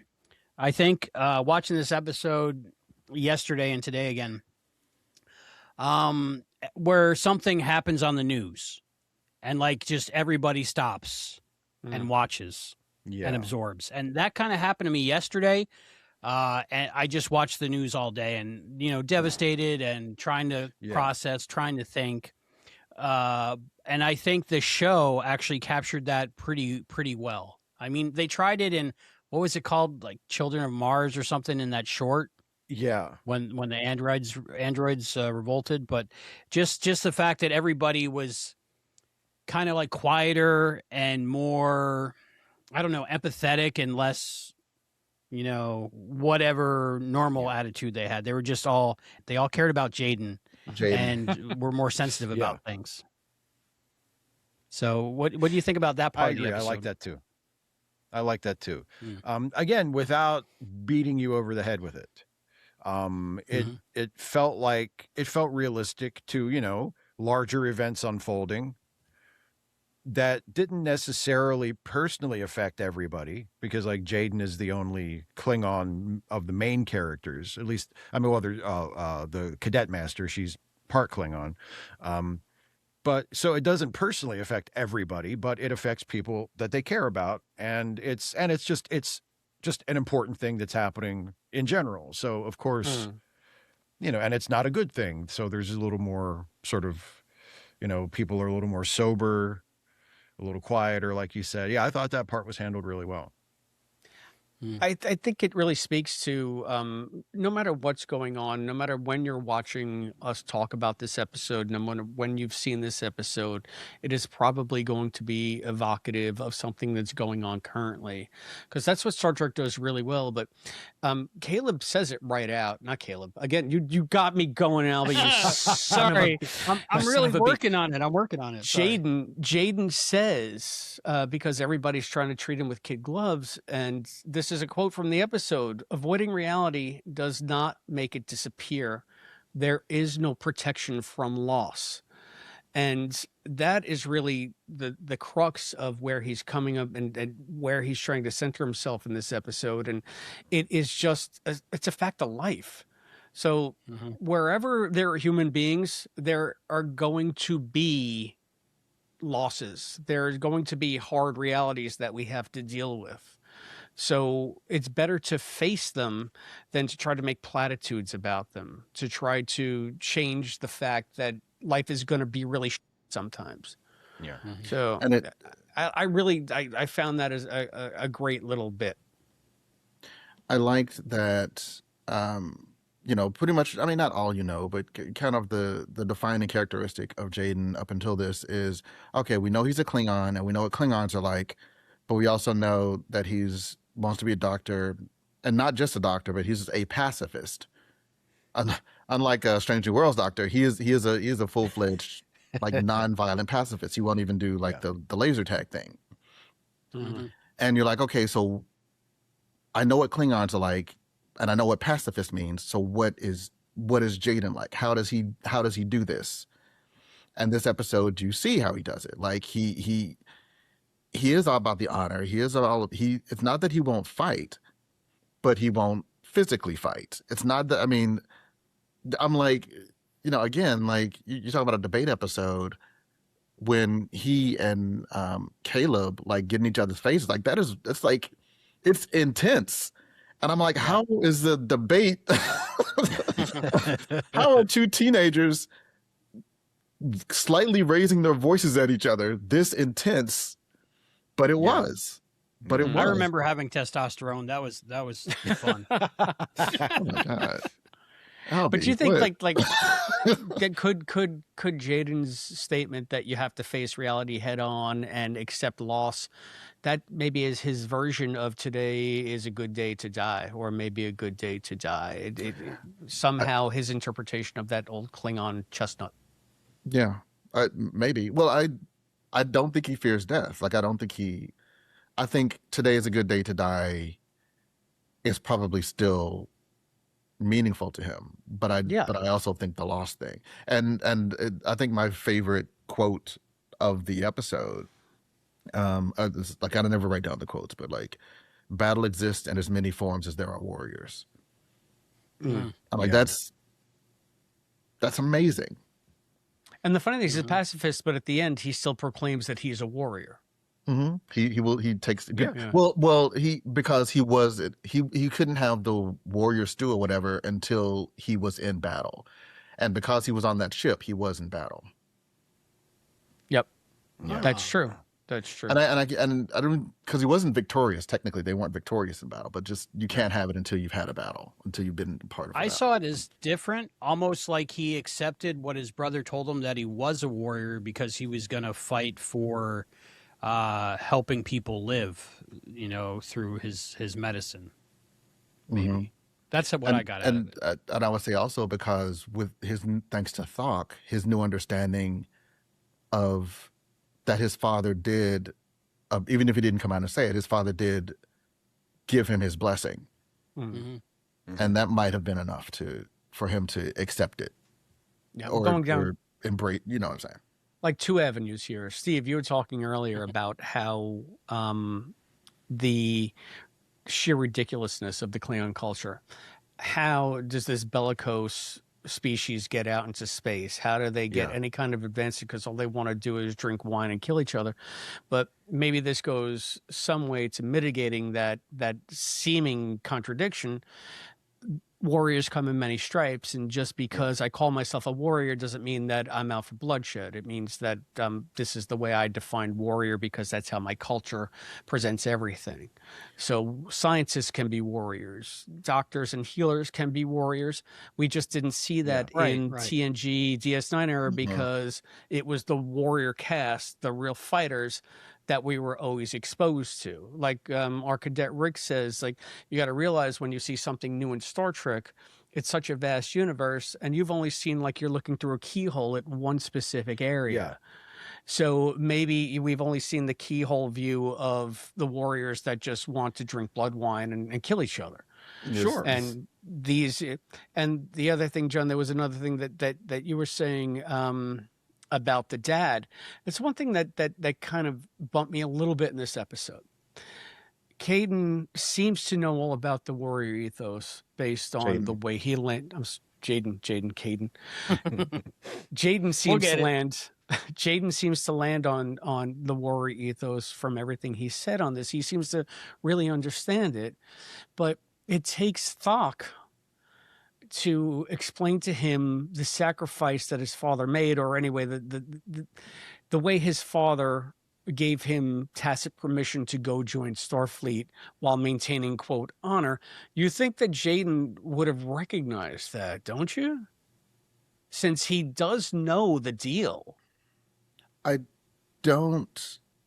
could see him not. I could absolutely see him not, because again, he's a teenager, and they don't talk about Jaden's sexuality, but coming out as a pacifist in a warrior race is, I suppose, I'm sure it's intentionally a comparable experience. So you're primed for the worst case scenario. So for me, this was basically a coming out episode. Yeah. So his father, in his mind, what his father did was the thing that he was afraid his father would do. So he wasn't necessarily seeing the subtlety or the nuance, because his father didn't come out and say it. It played into what he was worried would happen, and so that's what he saw. And I the first time I watched it, I thought the father, because he throws the thing on the ground, the beacon on the ground. I thought when they were scuffling, or I thought he actually kicked it off the cliff, like he intentionally punted it off the cliff. But on the rewatch, no, they were struggling, and he actually, like, his foot bumped into it and it rolled off, which is which changes the meaning of that act, of that event. But he was about to smash it too before he was stopped. So yeah, it's fair. But yeah, either way, he didn't react well when he found out. He didn't react well. Yeah, not a fan of the techno orb. Yeah, it was funny because there is undeniably an undercurrent of like coming out in this episode, but I feel like that's so 90s Trek when you, quote, couldn't talk about this stuff, or 60s Trek. It was queer coded so that if you knew, you knew. But now, I mean, they talk about this stuff so openly on Star Trek and everywhere else. Do we need an episode where it's an allegorical coming out?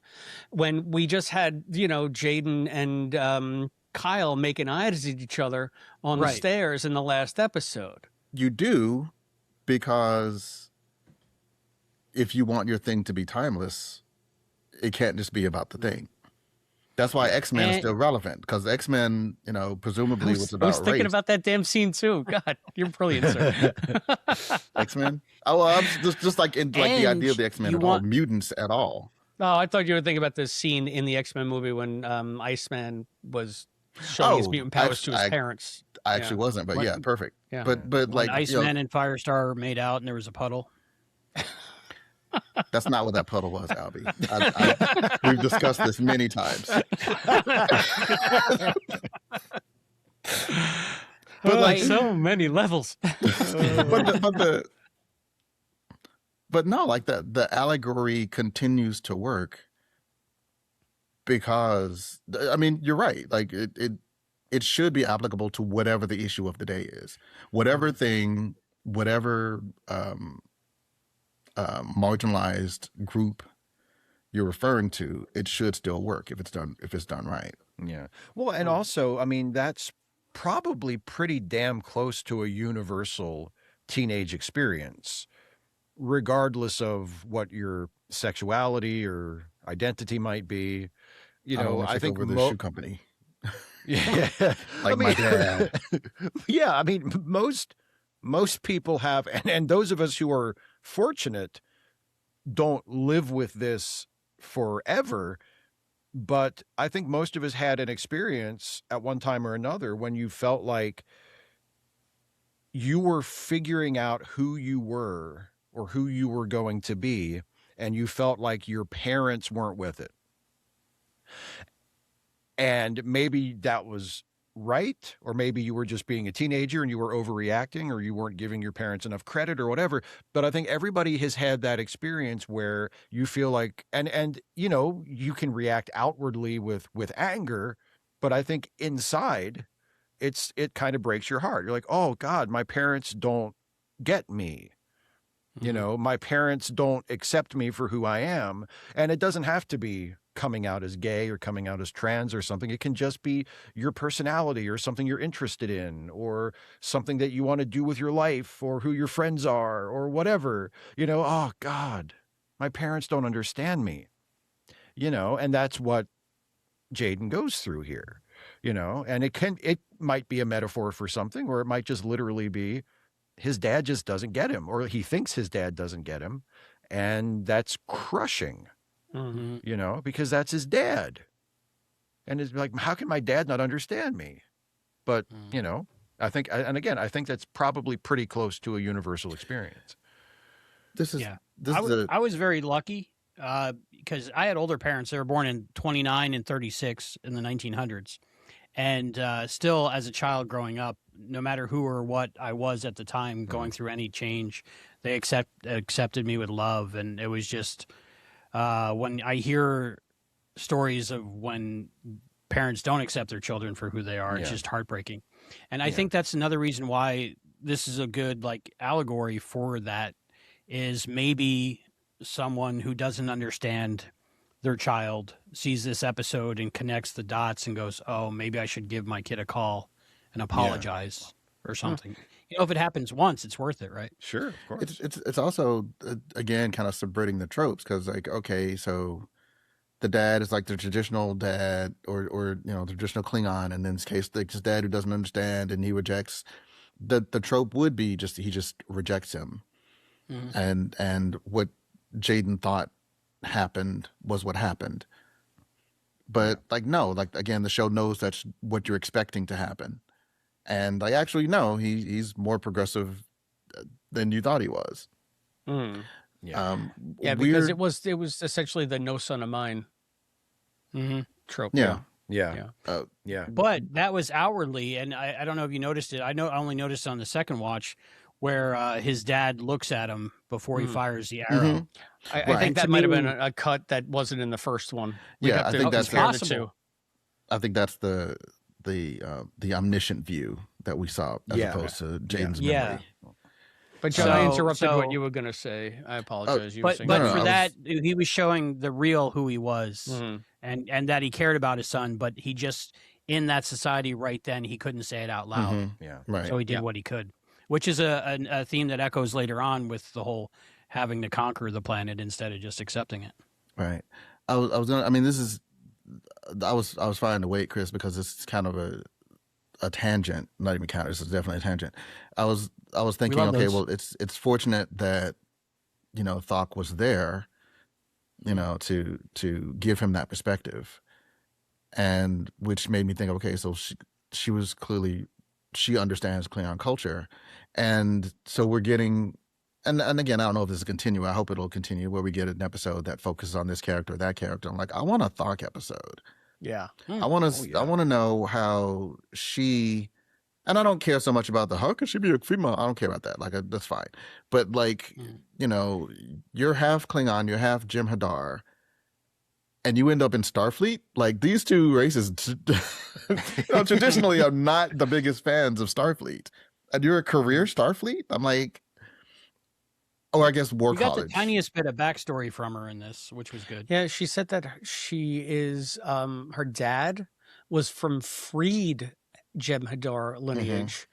So does that mean there are still Jem'Hadars who are slaves to the founders at this point? Or I didn't.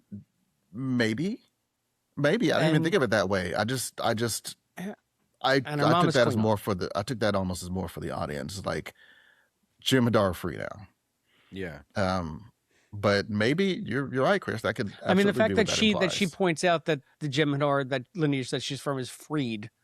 Yeah, and she has to. She It has to sort of implies that they're not all free. No, I don't disagree. I didn't think I mean, of it. so that's an interesting wrinkle to me, Albie. You're right. I mean, it's a little bit of backstory, but it's such an intriguing line, and I think it's more to assuage fans who might be saying, "How is this working? This is a Jem'Hadar Right. female. They're only male. They're slaves to the founders. How can they have autonomy? How can?" And this kind of answers a lot of those questions very succinctly, but leaves you wanting so much more filled in. And also, like, she related on the sense of, I know what it's like to be, rejected by your people, because the Klingon side, right? They left the Klingon side so that her parents could be together. So it's like not only do I get it as a Klingon, I get it as a Klingon who's been rejected. Yeah. But even so, I have and he's got Klingon history. He just doesn't know this part. He just didn't get this thing because, like I said, I think he was viewing it from his perspective of fear as opposed to more objectively, which, again, if you want to tie it into debate and it being looking at it objectively as opposed to emotionally, you could do that too. Yeah. It bumped me a little bit when she said, "I'm half Klingon and half Jem'Hadar," and I was like, "Are you again?" Because it's the third or fourth time she mentioned it. But I know you got to reintroduce every character basically the first 5 episodes or so for people that are coming on board late. Yeah, and also if I were not a Star Trek fan, I would still like this show. So I am like, we know what Jem'Hadar is. We know what Klingon is. I think I told you my on the last one, like, my daughter watched episode 3 with me. We're having a discussion about it later. She didn't know what a Klingon was. She didn't know what a Klingon is. Like, she just, I presume that's just zeitgeist. But also, she's 15. So even if it is zeitgeist, What have you been doing, it's John, also for kind of 15 old years? You're zeitgeist. supposed to be watching Star Trek with your kids. It's not my job. It's not my job. I need to teach them the alphabet. I need to teach them the robot. Exactly. I need to teach them how to make good decisions. She should come to Star Trek on her own after those, I like after how those the 3 robot lessons. is watch on above, TV, the kid. robot is above decision making. You have priorities, sir. I'm saying, look, Priority. you can get decision making can take a lifetime to learn. The robot is easy. That's the kind of dad I am. So like I said, it did bump me a little bit that she mentioned it again, but then I immediately thought back to the original series and how many times did Spock say, "I'm Vulcan," and this is what a Vulcan is. So How many you times gotta- did Data point out he's an android? That's true. Yeah. So, Like every I was episode, dead. really. Like every episode. Oh, I'm Every sorry. I forgot. episode. What are you? Are you a what? You're a the what? final episode. What kind of I'm an brain? What kind of android. brain is that? What kind of brain? Yeah. What, Is what that a kind of mushy brain is that, brain? Data? No. Positronic. I might want to die Positronic now. brain, is it? Yeah. I think that was his dying words. I'm an android. So you're an android with a positronic brain. You know what? We're joking, but I think it kind of literally was. If I remember, like in Depending on which Picard, time he because died. didn't we wind up inside his positronic brain and that happened? Yeah. Remember Yeah. We that, did, right? yeah. Yeah. That was Well, the second time he died. The second time he died, and then Sure. they brought him Right. back again. Again, because- he came back somehow. Yeah. As Never opposed to the mind. time where we just had his android head and which contained his positronic brain that Picard had to find in the 1800s or whatever it was. Times Arrow 1 and 2. His head is 1,000 years older than the rest of his body. Looks Mark great, by Twain, the great way. episode. Yep, Yeah. one of my faves. So Something else usually came up in this it's episode. because wait, I have a joke, Sorry. Albie. Usually it's because show, but in Picard, it was because Metalis. Okay, go on. I'm not gonna laugh because I didn't get it, but I'm assuming it was funny. You assume right. Yes, Chris is funny. If In I this have any say in episode, it. like the current event happened. The current event happened, and the doctor didn't want people to talk about that in the classroom. And that's something going on at my daughter's school. It's a very progressive school, but they're not allowed to talk about current events. Like they can talk about the Boston Tea Party, Revolutionary War all they want, but they can't talk about what happened today or yesterday. Yeah. So it's a weird thing. Well, I think that was also the doctor was trying to be sensitive to Jaden because Jaden was the only Klingon in the class. And he didn't want to be like, let's all talk about these events that directly affect one of us, and it's you, you know, and we're all going to debate that and on an intellectual way. Like, I think his heart was in the right place, you know, but I also think Jaden had a point of like, you know, don't coddle me, you know, like, yeah, I know what's going on. It sucks, but you don't need to, you know, treat me like I'm going to break, you know. And it's also difficult to, I mean, you do want to be sensitive, you know, you don't want to, whether Jaden were there or not, like, you know, do you want to, I don't say profit, but like, you know, minimize the significance of this thing by turning it into like, you know, a class exercise, right? Yeah. You don't want to debate gun control like your first day back after a school shooting. It's just in poor taste. Like, exactly. Yeah, exactly. I can see that. Yeah. Maybe it's just because my generation was different and we just talked about everything, you know, as it was happening. But there wasn't this much everything, I think, back then. Yeah. Yeah, it was a little easier to talk about current events when they weren't happening quite so often. Shuttle blowing up. And I was going to say. Yeah, exactly. The space shuttle blew up and nothing happened for a few years and, you know. Yeah. And even the shuttle blowing up, we didn't really talk about it. Like, I mean, I think, you know, they kind of sat us down and explained what happened and it was a tragedy.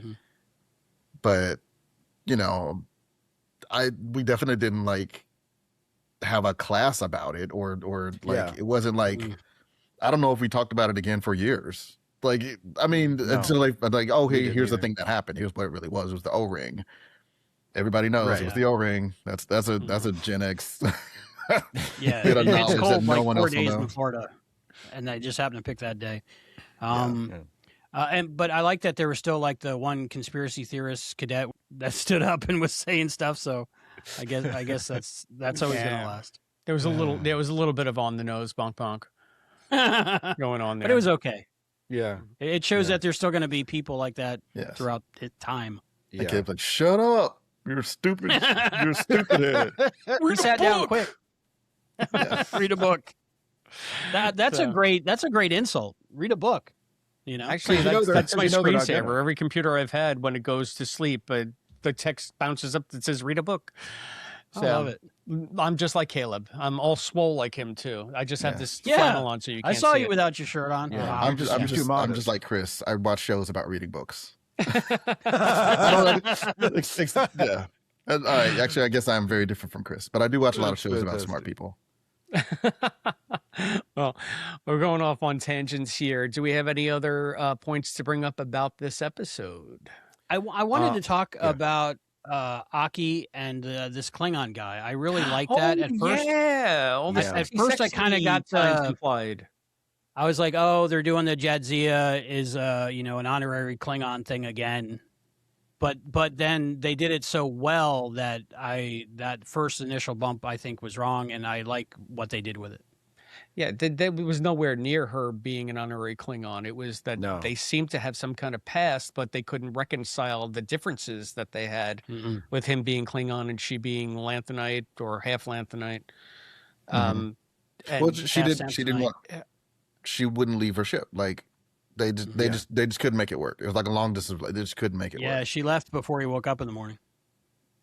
Right, but also I think that there was just some things that they were diametrically opposed, not personally, but just philosophically, maybe. And we don't really get what that is, but one of the most telling lines is that I can't believe the surprise on your face. You're still surprised whenever you don't get what you want. Yeah. It's a good line Yeah. too. It's a great Yeah. line, you know. But the thing is, everything between them to me seems so sincere. Thank you for bringing that up, Albie, because Yeah. this episode, I know I've been bitching about Ake and just the way she sits, and it's been sort of my pet peeve. But man, Holly Hunter was fantastic in this episode. She owned.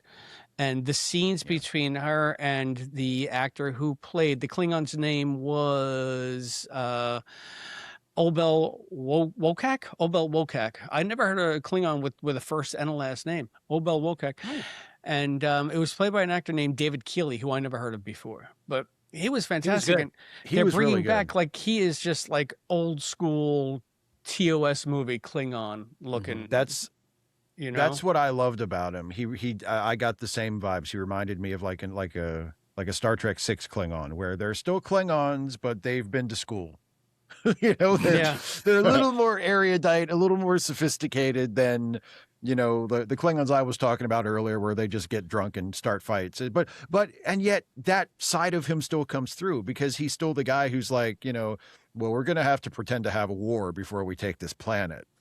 You know, but he proposes it in kind of an articulate way. He doesn't go, "No, we will never accept your charity, human." Bah! Like, he doesn't do that. He just says, It's like, very, oh, I see. All right. Yeah. Okay, yeah, let's Yeah, fight. and- Cool. Let's fight. and I like that. Like, I like, as much as I like, you know, the caveman pirate Klingons, you know, I also love, like, you know, like I mentioned earlier, General Chang. I love General Chang, who is like a super sophisticated, suave guy, you know, who has clearly been reading some Shakespeare and is all about it.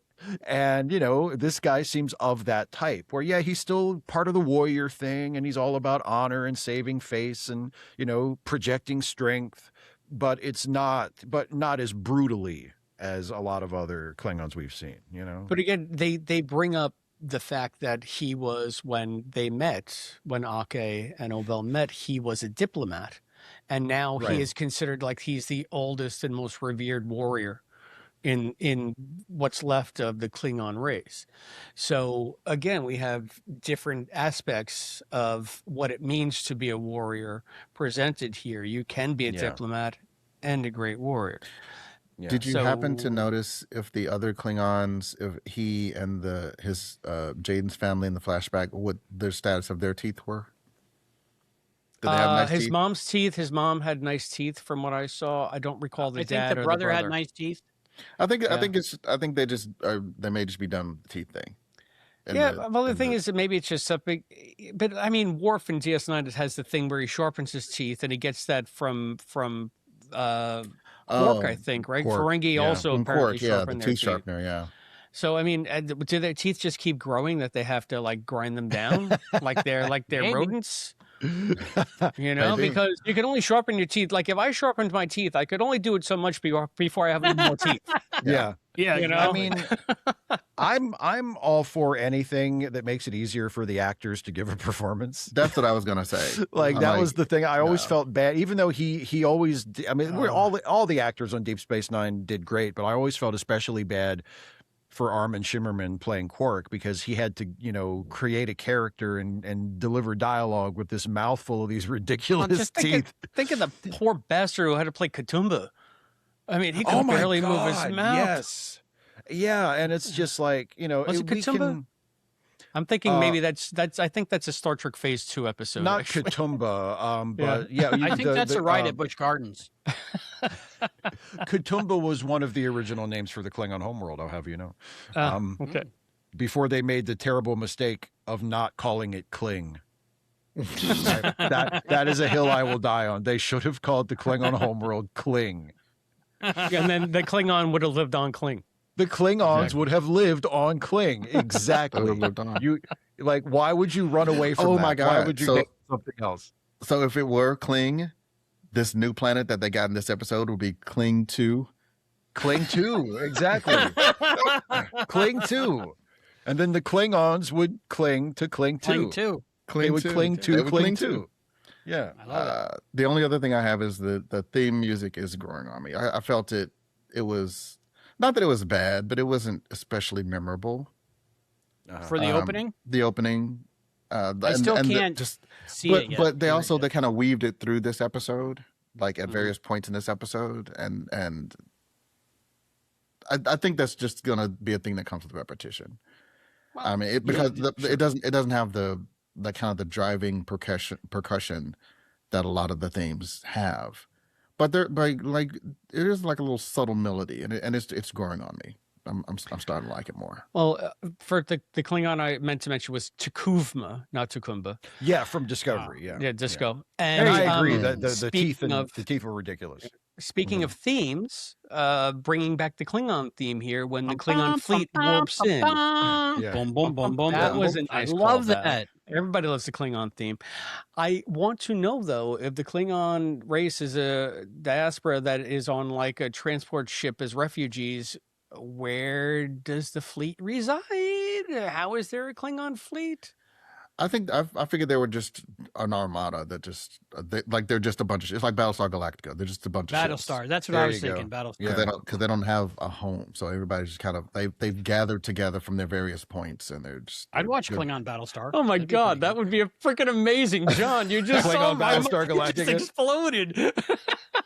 Sorry. Well, they ruined it with this episode, so I liked the Klingon music towards the end of the episode. When it was wrapping up, that it was actually like had vocals and they were in Klingon. I really enjoyed that. I think that's a first that I can think of. Okay, last tangent.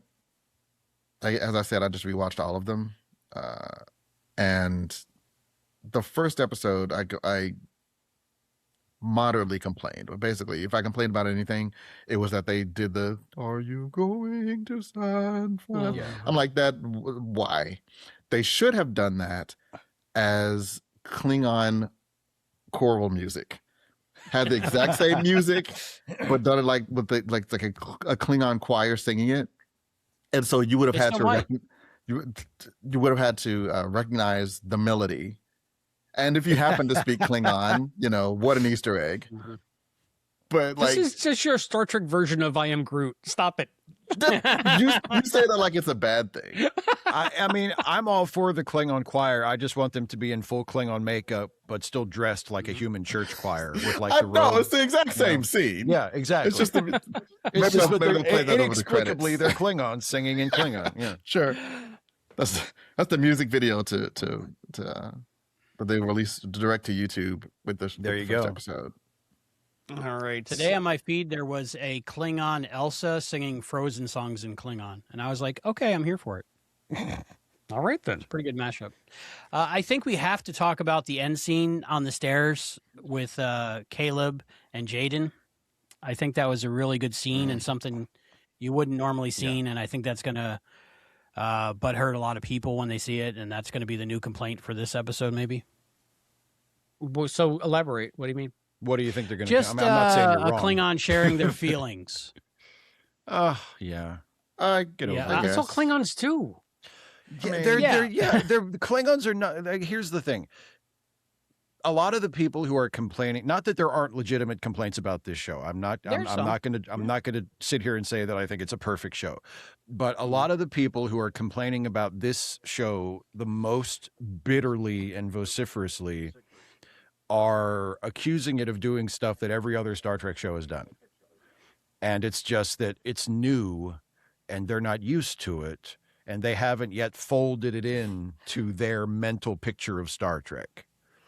Because Klingons have always been super extra. They've always been incredibly emotional. They've never been a stoic people. I mean, in fact, Worf was always painted as the exception for being that way. Worf was always the guy who did try to hold it all in and be like, quiet and reserved. And like even other Klingons made fun of him to his face for that. Why are you being such an uptight loser for, Worf? You're a Klingon. You're supposed to be a loud asshole. Like that's who we are. Like the rest of us. Like the rest of us. You're supposed to crack a smile every once in a while. Yeah, so they've always been very free with their and even Worf had some conversations, especially on Deep Space Nine, that were very like, let's talk about our feelings type things. So the idea that a Klingon wouldn't do that, shut up. You're not writing the show. Shut up. Like, find See, something you know what? legitimate to complain about. We've been getting a lot of negative comments on our feed here below, Yeah. and it's just from. I've seen some legitimate discussion about people who at least seemingly say they're giving it a shot, they just don't drive with it, and I that's fine. That's But fair. then there are people that just come saying this show's a piece of crap, this show sucks, blah blah blah. It's not Star Trek. The way I look at it is, if you come into something determined to hate it, then you're going to hate it. If you come into something with an open mind, not knowing how you're going to feel about it, then at least it stands a chance. Yeah. I almost, was for Next Gen, not almost, I came in determined to hate it. And then they gave me a pile of crap like Encounter 4 I'm like, see, this show sucks. Yeah, I was right. This is going to be bad. I knew it. Yeah. But time has softened me as a fan, but also, you also learn to grow with, like, franchises don't owe you anything. You have to No, they accept don't. these things for what they are, what they become. And if you can roll with it, that's fine. But if you can't, just move out of the way. You don't have to constantly wear your sackcloth and ashes. That's a really good point. And I mean, a lot. And again, you cannot, because every time I make this argument on one of my videos, there's always people that are like, oh, so we should just turn off our brains and we should just like whatever slop they feed us. No, I am actually telling you to do the opposite, to be critical, to watch it and decide for yourself whether the show works for you or not, but base your opinion on the show that you watched, not on whatever preconceived ideas you brought to it, not on your personal mental idea that nobody knows but you, of what you think the show should be. What would have been the perfect show for you. Yeah, exactly. That doesn't exist. And if it departs from that, then you're like, oh, they did it wrong. And it's like you're not being serious. Watch the show and decide whether you like it or not based on what is in the show. You don't have to like it. You might not like it, which is completely fine. This is my exact experience with Back to the Future, the musical. I was First there. time I saw it, I freaking hated it because it wasn't like anything I envisioned it would be. The second time I saw it with Albie, I freaking loved it. So the first time I saw it with John, I hated it. Second time I saw it with Albie, I freaking Serenity. loved it. Sorry. But hanging And out with then I Albie and loved it Serenity so is much. Yes. But Yeah, then that's what I'm trying to tie. I dragged some friends to see it upstate. So I went to see it a third time. So, open up your minds, man. You might go for a really groovy ride. Chris had a whole character arc. Yeah, man. Just about this one show. 3 viewings of this play. The only other that I that was a liked, great night. I'll never forget. Same, actually. I liked that. I think the past maybe 2 episodes, Genesis would have been the one to kind of reach out. And again, I stand by she's the most captain worthy. She's the quote unquote best character. Right. But I think it's also important that the other characters, especially the 2 self-proclaimed assholes, are the ones to kind of reach out and make this connection and try to make their friend feel better and try to understand what he's going through. Yeah. And again, the show's doing a good job of giving everyone space to grow as a character in this ensemble cast. Can you believe it's only the 4th episode? This is crazy. It's It's definitely it's made the best first impression on me of any Star Trek show since the first season of Strange New Worlds. Where because when Strange New Worlds started, the first season of that, I was like, man, this they are just nailing it one after the other. And for these first 4 episodes of Starfleet Academy, it's the same thing. Like even other, like I loved Prodigy, but for me, Prodigy took a few episodes to get going. Both seasons, I felt like, all right, come on, let's get the show on the road. But with Starfleet Academy, it's like, no, they're doing what they need to do to not only entertain me and bring me in for these individual episodes, but to get me to want to see what the next episode is going to be, Yeah. I had a similar experience with Lower Decks. I felt like every episode of Lower Decks was a banger. And part of that was probably because I didn't get all the jokes, but I knew that they were making jokes that I didn't get, but I got a lot of them. That counts. I always love when I'm watching something and they're making jokes that I don't Well, get. no, but because it's That's not my like favorite kind of show. because it's not because they My weren't jokes podcasting career. because they weren't jokes that mattered. You I know, get you. they'll have I get you. this alien in the background of this scene. That if you know what that alien is, oh, that's funny because that alien's telepathic, but they didn't blah blah blah. It's something that you bring your extra knowledge to, but the scene's not reliant on it. Yeah. I got. get you. I mean, I mean, you know, I probably got 85-90% of the jokes because they weren't, you know, because it's a good show. I thought so. I'm just saying. I had the experience that you had where you liked every episode. I think I'm right maybe there with you, John. maybe to date, like per capita, Lower Decks might be my favorites. And I haven't seen every series. I haven't seen every episode. But of the series I've seen, and probably because they didn't have 20 episode seasons, but they could, you know, sneak in some crappier ones. I feel like there's maybe one or two episodes that I didn't think were good. For the most part, they're all pretty good. They were going about back and forth about "You're Not My Brother" the whole episode, and then at the end when he said, "I didn't think I had enough room for both of you in my heart," I was just like, "Oh, Yeah, that one got me. You sweet kid. I want to Sweet give kid. you a hug. Oh, it's so funny you say that, Steve, because after my first dog, Lily, died, I did not have any notion of ever getting another dog. And then we got Penelope, and I love her just as much, just in a different way. And I didn't know I had room in my heart for both. Yeah. And my nickname for Penelope is Sweet Kid. Oh, So there we go. Everybody, let's shed a tear. Albie, what's your episode crush? my episode crush." You know, I'm gonna go with Jaden in this episode. I think it was an amazing episode for a character, and just that it was this early on, and that I felt so connected to the character in this episode. The actor was amazing, and the writing was amazing, and I just loved everything about him in this episode, and it surprised me. Chris. Oh, me. Yeah. Do I dare say Darum again? It's the second week in a row, but I just found the way he reached out to Jaden really touched me in a way that was so unexpected. And it's the second time Darum has subverted my expectations in as many episodes. So I really want to say that it's Darum, but I guess it's equal parts Darum and Jaden, and then honorable mention to the brother Thor. How about you, Joe?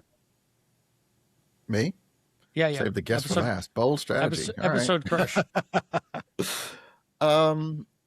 I also am gonna go with Jaden. I mean, I typically try to not necessarily go for like the main of the episode, but I mean, it was such an incredible performance. And you know, we've talked about all these different aspects of this show, and we barely talked about, you know, the fact that he has panic attacks, which in a lesser episode would have been the plot, you know. But it's, you know, there's so much to get this deluge of information, like knowledge and emotional information about this character, and part of it is that, okay, he has panic attacks during public speaking, and he's in a debate, so, you know, in Klingon terms, this is his greatest foe. Like, this is the war, like, that he has the most trouble with. Because he just flat out refused to fight. Like, that's not even a consideration. I mean, I guess if he has to, probably. I don't know. I don't know if he would, actually. I guess he wouldn't. But this is a fight that he has to fight. I mean, I guess he doesn't, but he does for his honor. It's a good show. Jaden is my crush. Jaden is my crush. Steve, your episode crush. Jaden has I'm gonna go with we've mentioned his name a few times. I can't remember it, but Captain Ake's fancy Klingon ex-boyfriend. Obel, yeah, that's my guy. Yeah, nice. And Steve, He was great. The chemistry between him and Holly Hunter was right there. Yeah, they were fantastic. He reminded me a little bit of David Morse. I thought it was David Morse at first, but isn't it? I can see that. Yeah, I can see that. David Morse is also my episode crush whenever I watch St. Elsewhere. What was your favorite part of the episode, Steve? It's a little thing, and again, it's something that we've mentioned here and there a few times. I loved the Klingon bow and the significance of it, and and just in general, and this show has done this multiple times so far. I love that instead of just showing us Klingon stuff that we've seen before a million times, they're making up new Klingon stuff. I have nothing against a Batleth, but I don't need to see a Batleth every time I see a Klingon. We can have them do other stuff. And I love that there's a Klingon weapon that carries a lot of weight thematically and emotionally in this episode, and it's not a Batleth. It's a bow. It's a completely different thing that makes sense for, like they're hunters and they need to, kill their food on this planet, but also it has a lot of significance for the family. And, like the war stew, which again, something we've never heard talked about before. They could have used something from one of the other shows, but they didn't. They said, no, we're going to make up our own thing and we're going to add to what's already there, which is what, people who create new stuff and establish franchises ought to do. So the bow. I really like that cool horn-looking Klingon bow. Cool. How about you, John? Favorite part? I would say it's a scene that they repeat twice where Jaden and Caleb were eating together, and the first time, you get the insight about like Jaden hiding food or storing food, and it's like the scene's doing a lot. Like both of those scenes are doing a lot because it's like you get the emotional insight, you get that the him flicking off the pepperoni is just funny to me. Like pepperoni is the whole point. I will not eat anything that not have a decent chance to win in battle. It's like it's not even a real pig. Just eat it. Just eat it. And at the end, like, and you see he can kind of he's of course because he's Jaden, he's kind of hacking the replicators and the dots to bring him food. And at the end, he actually didn't hack the replicator, but he uploads the recipe for like the warrior stew, and they have that heart to heart. Yeah, so like those two scenes just working together as kind of almost bookends to the episode just really did it for me. How about you, Albie? For Favorite me, part? it was the moment when Raimi was helping Jaden, and there was that holding of his hand, like both physically and metaphorically, and then there was like that embrace, and then there was this moment of where Jaden like felt a connection and understood a connection and was also scared of the connection and backed away. And I think that moment is so representative of a lot of true moments in people's lives. And I think they played it amazingly. And that's my favorite part. It just touched me in a way because it was so much at once. Yeah, I mean, that was when I was talking about, at the top of the show, and maybe I put it in these terms because it's just my experience, like a foundational moment of becoming a man, like just forging those relationships that help define who you are, and especially with other guys. It's so great that we saw different things in that exact same moment, but they're both Yeah, meaningful and like now. so I'm putting it in my terms of my, in my 1900s misogynistic terms, but that's the level that it spoke to me on. I'm not saying that's the only thing that it was saying, but it's just like quiet moments that define who you are and the relationship that define who you are and sort of the bedrock of who you become. That being said, like I think my favorite part of this was learning exactly what's the deal with the Klingons. Generally, and I really, really liked this scene between Laura Thok and Jaden because we got to see Thok do something besides comically scream like a drill instructor. So it gave the character some necessary grounding, and it also filled in her backstory in a very intriguing way. So I thought that was maybe the best scene after the one that we just discussed, Albie. So. Yeah, I was going to say, we talk about how the show doesn't this show does what all of the best, dare say, shows of the '90s did, where there's not a season-long arc, but there's it's episodic episodes, but like they, there's character growth. There's like a season-long story, sort of. Yeah. And I think one of the things they're doing so well is you almost get the sense that they wrote out these episodes and then they kind of went back to the earlier episodes and rewrote. Like, I'm an artist, I'll do this with a piece of art. Like as it progresses, you're like, oh, that's a nice theme. Let me let me go back. Or if you're writing a story, oh, let me drop hints of it in here. Mhm. Like I had it all planned out from the beginning. I get that sense with this series so far. Like the thing that comes to fruition here, they mention in episode 1. That's like just or they make a mention of this thing, and episode 2 builds on it, and episode 5 is where it's like, so it's just the way they've done this show is how I want them to do every show. Every Star Trek show, and really every show. I agree. Yeah, it's almost like they were in a writer's room and they broke the entire season beforehand instead of just winging it as they went. Like, Picard. And there was competent people in the room. It's like they wrote the whole thing, and then I was like, oh, if we do this, we can maybe go back and do that in the first episode before we even start shooting. Right. Did you write this ahead of time? This is Steve good enough. It Shives. feels like Somebody's you wrote it gonna ahead put of extra time. credit. Steve Shives, are you ready Steve for Shives, some we got extra you credit? for 3 questions. 3 questions. Okay. Steve Shives. If you can't answer it, John Irons can pick it up. If for some reason both of you can't, Wow. I'll try. Kenny? Okay, I'm ready. In Steve's the got motion this. picture Insurrection, Steve Shives. Question 1. In the motion picture Insurrection, what Starfleet admiral sides with the Sona against the Baku? That would be Admiral Dougherty. How do you remember that? 'Cause You I'm- insane person. Because I am in the minority of Trekkies that really likes that movie. You certainly are in the minority of Trekkies, I sir. like Insurrection. Yeah. In I'm an the F. Murray original Abraham fanboy. series. Okay, so you got 1. Steve's got Okay. 1. And I'm going to give you 2 You got for 1 that out of because 3. We got who you the 3 questions. You got 1. knows that? Dougherty You have 2 out. You're 2 for 1 right now. Okay. Okay. In the original series episode, The Changeling, the probe Nomad inadvertently wipes out Lieutenant Uhura's memory after hearing her do what? Sing.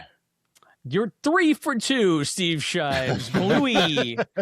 Okay, Bluey. The Deep Space Nine episode Tribunal was inspired by a short story called The Trial by what surrealist author?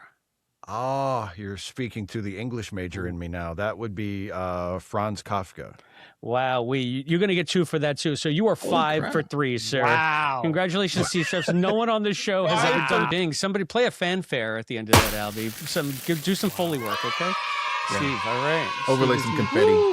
Steve, there I'll have you you go. know All that right. you beat Dr. Trick. Does Oh boy! Oh, Yes. I'm gonna rub that in Larry's face. he only got 3 out of 3? He only got 3 out of 3. Well, because You you only got every question arbitrarily right. gave me extra points, Yeah. but I'm gonna take it. You didn't get every question super right. Yeah, you didn't get any questions Steve, super right. You have Steve, do you got any Trek and Tells at hand? I do actually. So this is the guy I was gonna show you guys on my very first appearance on the show. But if you remember, that was the Rhys Darby episode of Strange New Worlds where he's playing like a Trelane-like character. So I showed you my Trelane action figure, or my Trelane doll, I should say, more honestly, that I have back there. But so before I had that idea, I was going to show you this guy. This is me as a Star Trek doll. And what it is actually is it's a Riker, but I took the Riker, I took the Star Trek uniform off and I just dressed him in Steve clothes. So this is a Riker doll with a black t-shirt and jeans and a baseball cap. And so that's my Star Trek action figure. Ingenious, sir. I have the I love opposite it. of that. So, Steve, you have a Star Trek doll that was altered to look like you. Yes. I have a me that was altered to look like a Star Trek doll. Nice. My friend Dom made me a bobblehead. It's got like Nice. the Delta, Oh. and I'm holding a phaser. And, Oh, yeah. I love that. So I've That's showed this really on the show great. before, but you've never Love it. seen it. Yeah, I don't think I have seen it. I I That's think it's awesome. pretty good likeness. It's very good. Yeah.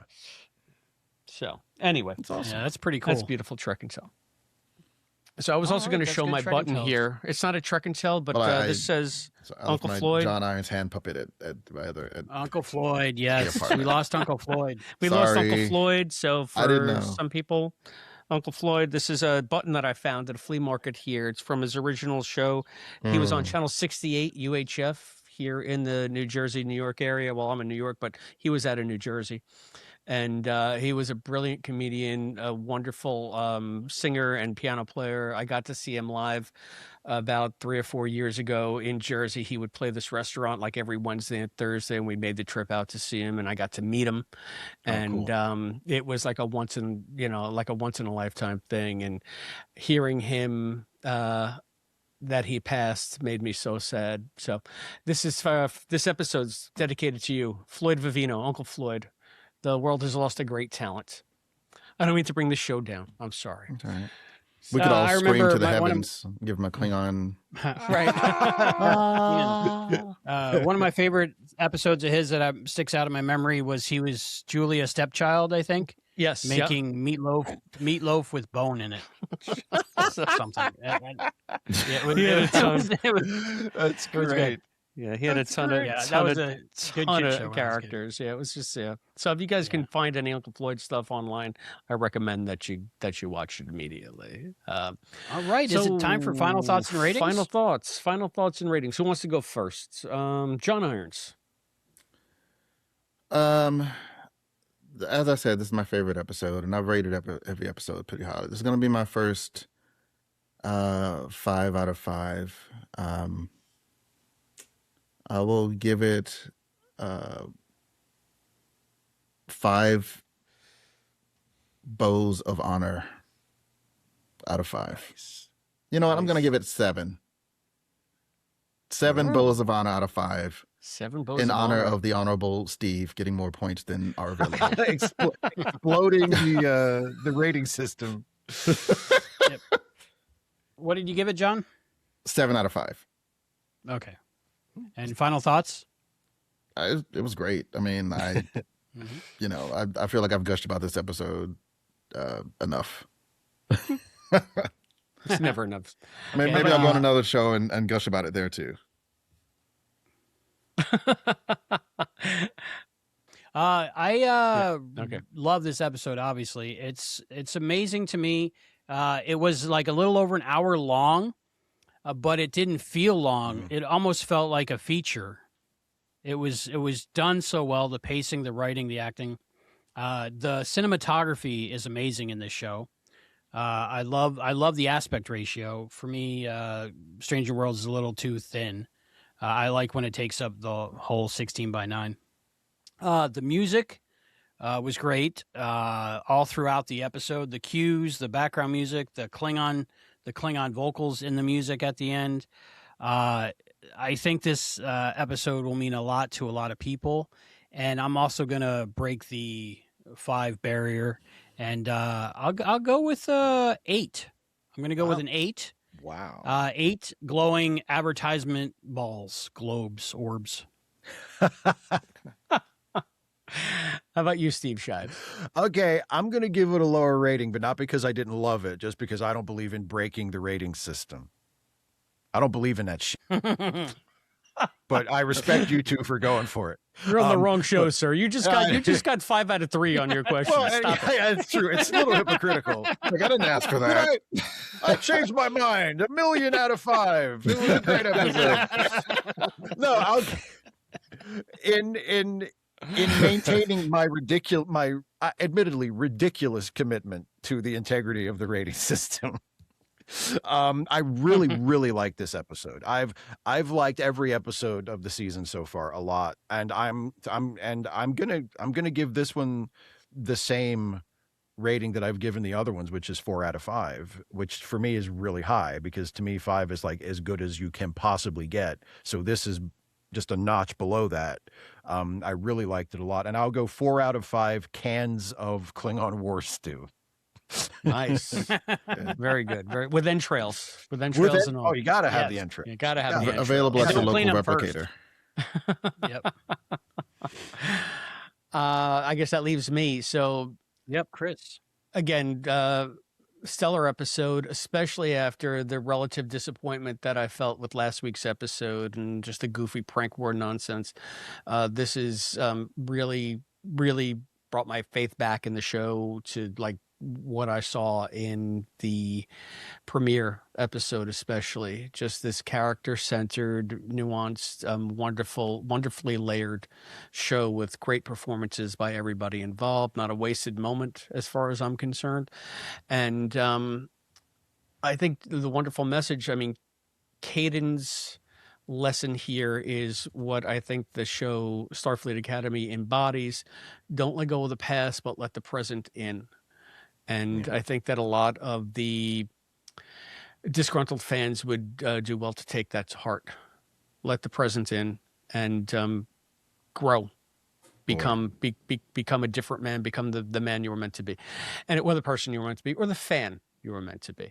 All that being said, I'm going to give this, like Steve, I don't like to break the rating system, but I really, really love this episode. I'm going to give it 4.5 violent mating rituals that end in bloodshed and poetry out of 5. Nice. That's amazing. So we want you out there in Treksploration land to tell us what you think about this episode. How many violent mating rituals do you give it? Tell us your poetry down below in the comments. That's youtube.com, youtube.com/@Treksploration. You can also join our community on Patreon. That's patreon.com/Treksploration, where you can support the show. You'll find all of the membership tiers there. You can reach out to us on Blue Sky at Treksploration.bluesky.social. You can email your comments to treksplorationpod@gmail.com. You can send me one of those gnarly Klingon bows, P.O. Box 542, Bayport, New York 11705, or even some entrail stew, P.O. Box 542, Bayport, New York 11705. Support the show in a one-time manner. PayPal, Zelle, Venmo, Cash App. Buy us a coffee at buyusacoffee.com/Treksploration. Become omnipotent. Ask me how. Omnipotent. Ask Albie how. He's wearing a t-shirt. It says that. Just do whatever you can. Please share this show. We're getting so many new viewers thanks to Starfleet Academy, and we want to keep that momentum going. If you like this show, turn on the other Star Trek fans in your life to Treksploration and come Treksplore with us. Just remember, any comments that you send may be used on a future episode of Treksploration. And Albie, speaking of future episodes, what do we got coming up next?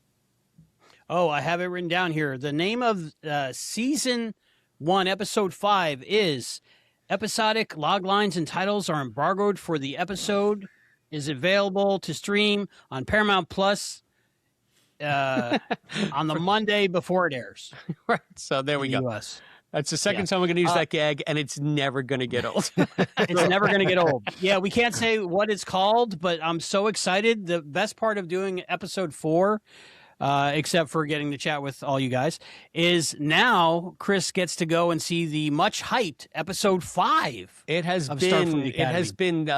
a legend of story and song, and I don't know if I can. I just hope it lives up to everything that you guys have been It alluding. can't possibly. I'm curious. I'll be curious to hear what you have to say about it. Yes. For the record, not Steve's favorite. I didn't like it. No. Steve hated it. Yeah. I didn't hate it, but there were parts of there were parts of it that I liked. But it's the only episode I've seen so far that I just really didn't dig. I think he's lying. But I'm going to be in the minority. I can guarantee I'm going to be in the minority. He didn't like it because hear where you're Ake coming didn't from, sit in her Steve. chair correctly. What was that, John? I said I think you and I may align on some things. All I right, didn't dislike it. It's getting a little spoilery. Getting a little spoilery. Everybody, let's let the audience decide how they feel We're about just it saying what we thought of it. before we tell them how they should feel about it before we've quote watched it. Yeah. All right. Yes. All right. So let's tell We're everybody the where only they people can who find haven't us. done that. That's the whole thing. I is already everyone's told like, everybody episode where they 5 could is gonna find be us. All right. I might rate that one high, just a spoiler. Everybody, where can they find you? Let's start with Chris. He's not only the author of Foreknowledge, a Quantum Leap tie-in novel. He also had tried to get that on the secondary market. Almost impossible. Hundreds of dollars. It's that good. He's also the author of The Seeker, a novella of truth. Available on Amazon and wherever books are sold. If you buy The Seeker, Captain Game I Show. appreciate it, and I'm sorry. Go ahead, Captain Game Show. I love it. Time traveler, Indiana Jones type adventure. It's amazing. I highly recommend it. John Irons, author of 700 Esoteric Syllables About Your Mama, also available on 1700. Amazon. More syllables even 17? than you imagined. I got it 1700. wrong. But hey, the audiobook version read by Emo Phillips. Not true. Where can people get that, John? You can get it from Amazon. You can get it from Amazon. Awesome. You can also hear me on the podcast that I actually am in charge of, Captain Game Show, Trivia and Wordplay. I just want to point out our rating for this episode averages 6 out of 5. Pretty good. We defy convention here. It's pretty good. It's not hard to be better. Steve, I mean, you know, Steve, it's hard to believe if anyone is seeing you here for the first time. They're probably seeing you here because you brought them here. And we appreciate that. But for that one person that may be meeting you for the first time here, where can they find you? yeah. Well, I ain't written no fancy books or nothing. We But- wouldn't call our books fancy, Steve. I'm just I certainly well, wouldn't. well, My they're book has fancier than no my plot. non-existent ones. That's for damn sure. But I make YouTube videos. I am but a humble YouTuber, so you can find my YouTube videos at youtube.com/Steve Shives. As you might expect, several of them are of a Star Trek related variety. There's a new Star Trek related one coming out this week. In fact, by the time people see this podcast, it will probably have been out already. It came out last week. It came out last week. But so yeah, youtube.com/Steve Shives. Watch me talk about stuff on YouTube. Often Star Trek, but often stuff that has nothing to do with Star Trek, because that's just how I roll. So anyway, that's it. Nice. Thank you, Steve. All right. Well, So, thank you, Steve. so go check out episode 5 of season 1 of Starfleet Academy, and then come back here and join us for the discussion. And we'll be talking about that with a special guest to be Yes. announced. So many So more excited. special guests to come. As if you think So if you think excited. it couldn't get any better than Steve Shives, and it can't, but it can be equally good. You notice you said so many more special, not so much more special. Did I say so much more So special? many No, more. no, I'm saying. You said it, yeah. So many more. You said so many more, which is I said correct. so many more special guests to come. No, They're all I'm special. agreeing in their with own you. Way. Yeah. I didn't want Steve to get the impression I've that been anyone talking for a long was time. more I don't special know. than him. I wouldn't don't know have what I taken it said. personally. I wouldn't have. We're going to see many more special guests than this guy. Yeah. No Many offense. more. So But remember, many Much other more special special guests. could How be about hurtful. that? How about that? Many other special guests. Yes. If you could see the lineup, you would be as excited as we are. Thank you, Steve, for joining us again. It was amazing. It was fun. It was. And it was a great My discussion pleasure. and My a great pleasure, as episode to talk always. about with you. Thank you. So remember to like, subscribe, ring the notification bell so you get notified as soon as our episode drops, hopefully sometime this coming Thursday, next Thursday, a week from today that you're seeing this. Yes. All right. So for Treksploration, I'm Albie. I'm Chris. I am John. I'm Steve. And we'll see you next time. Bye.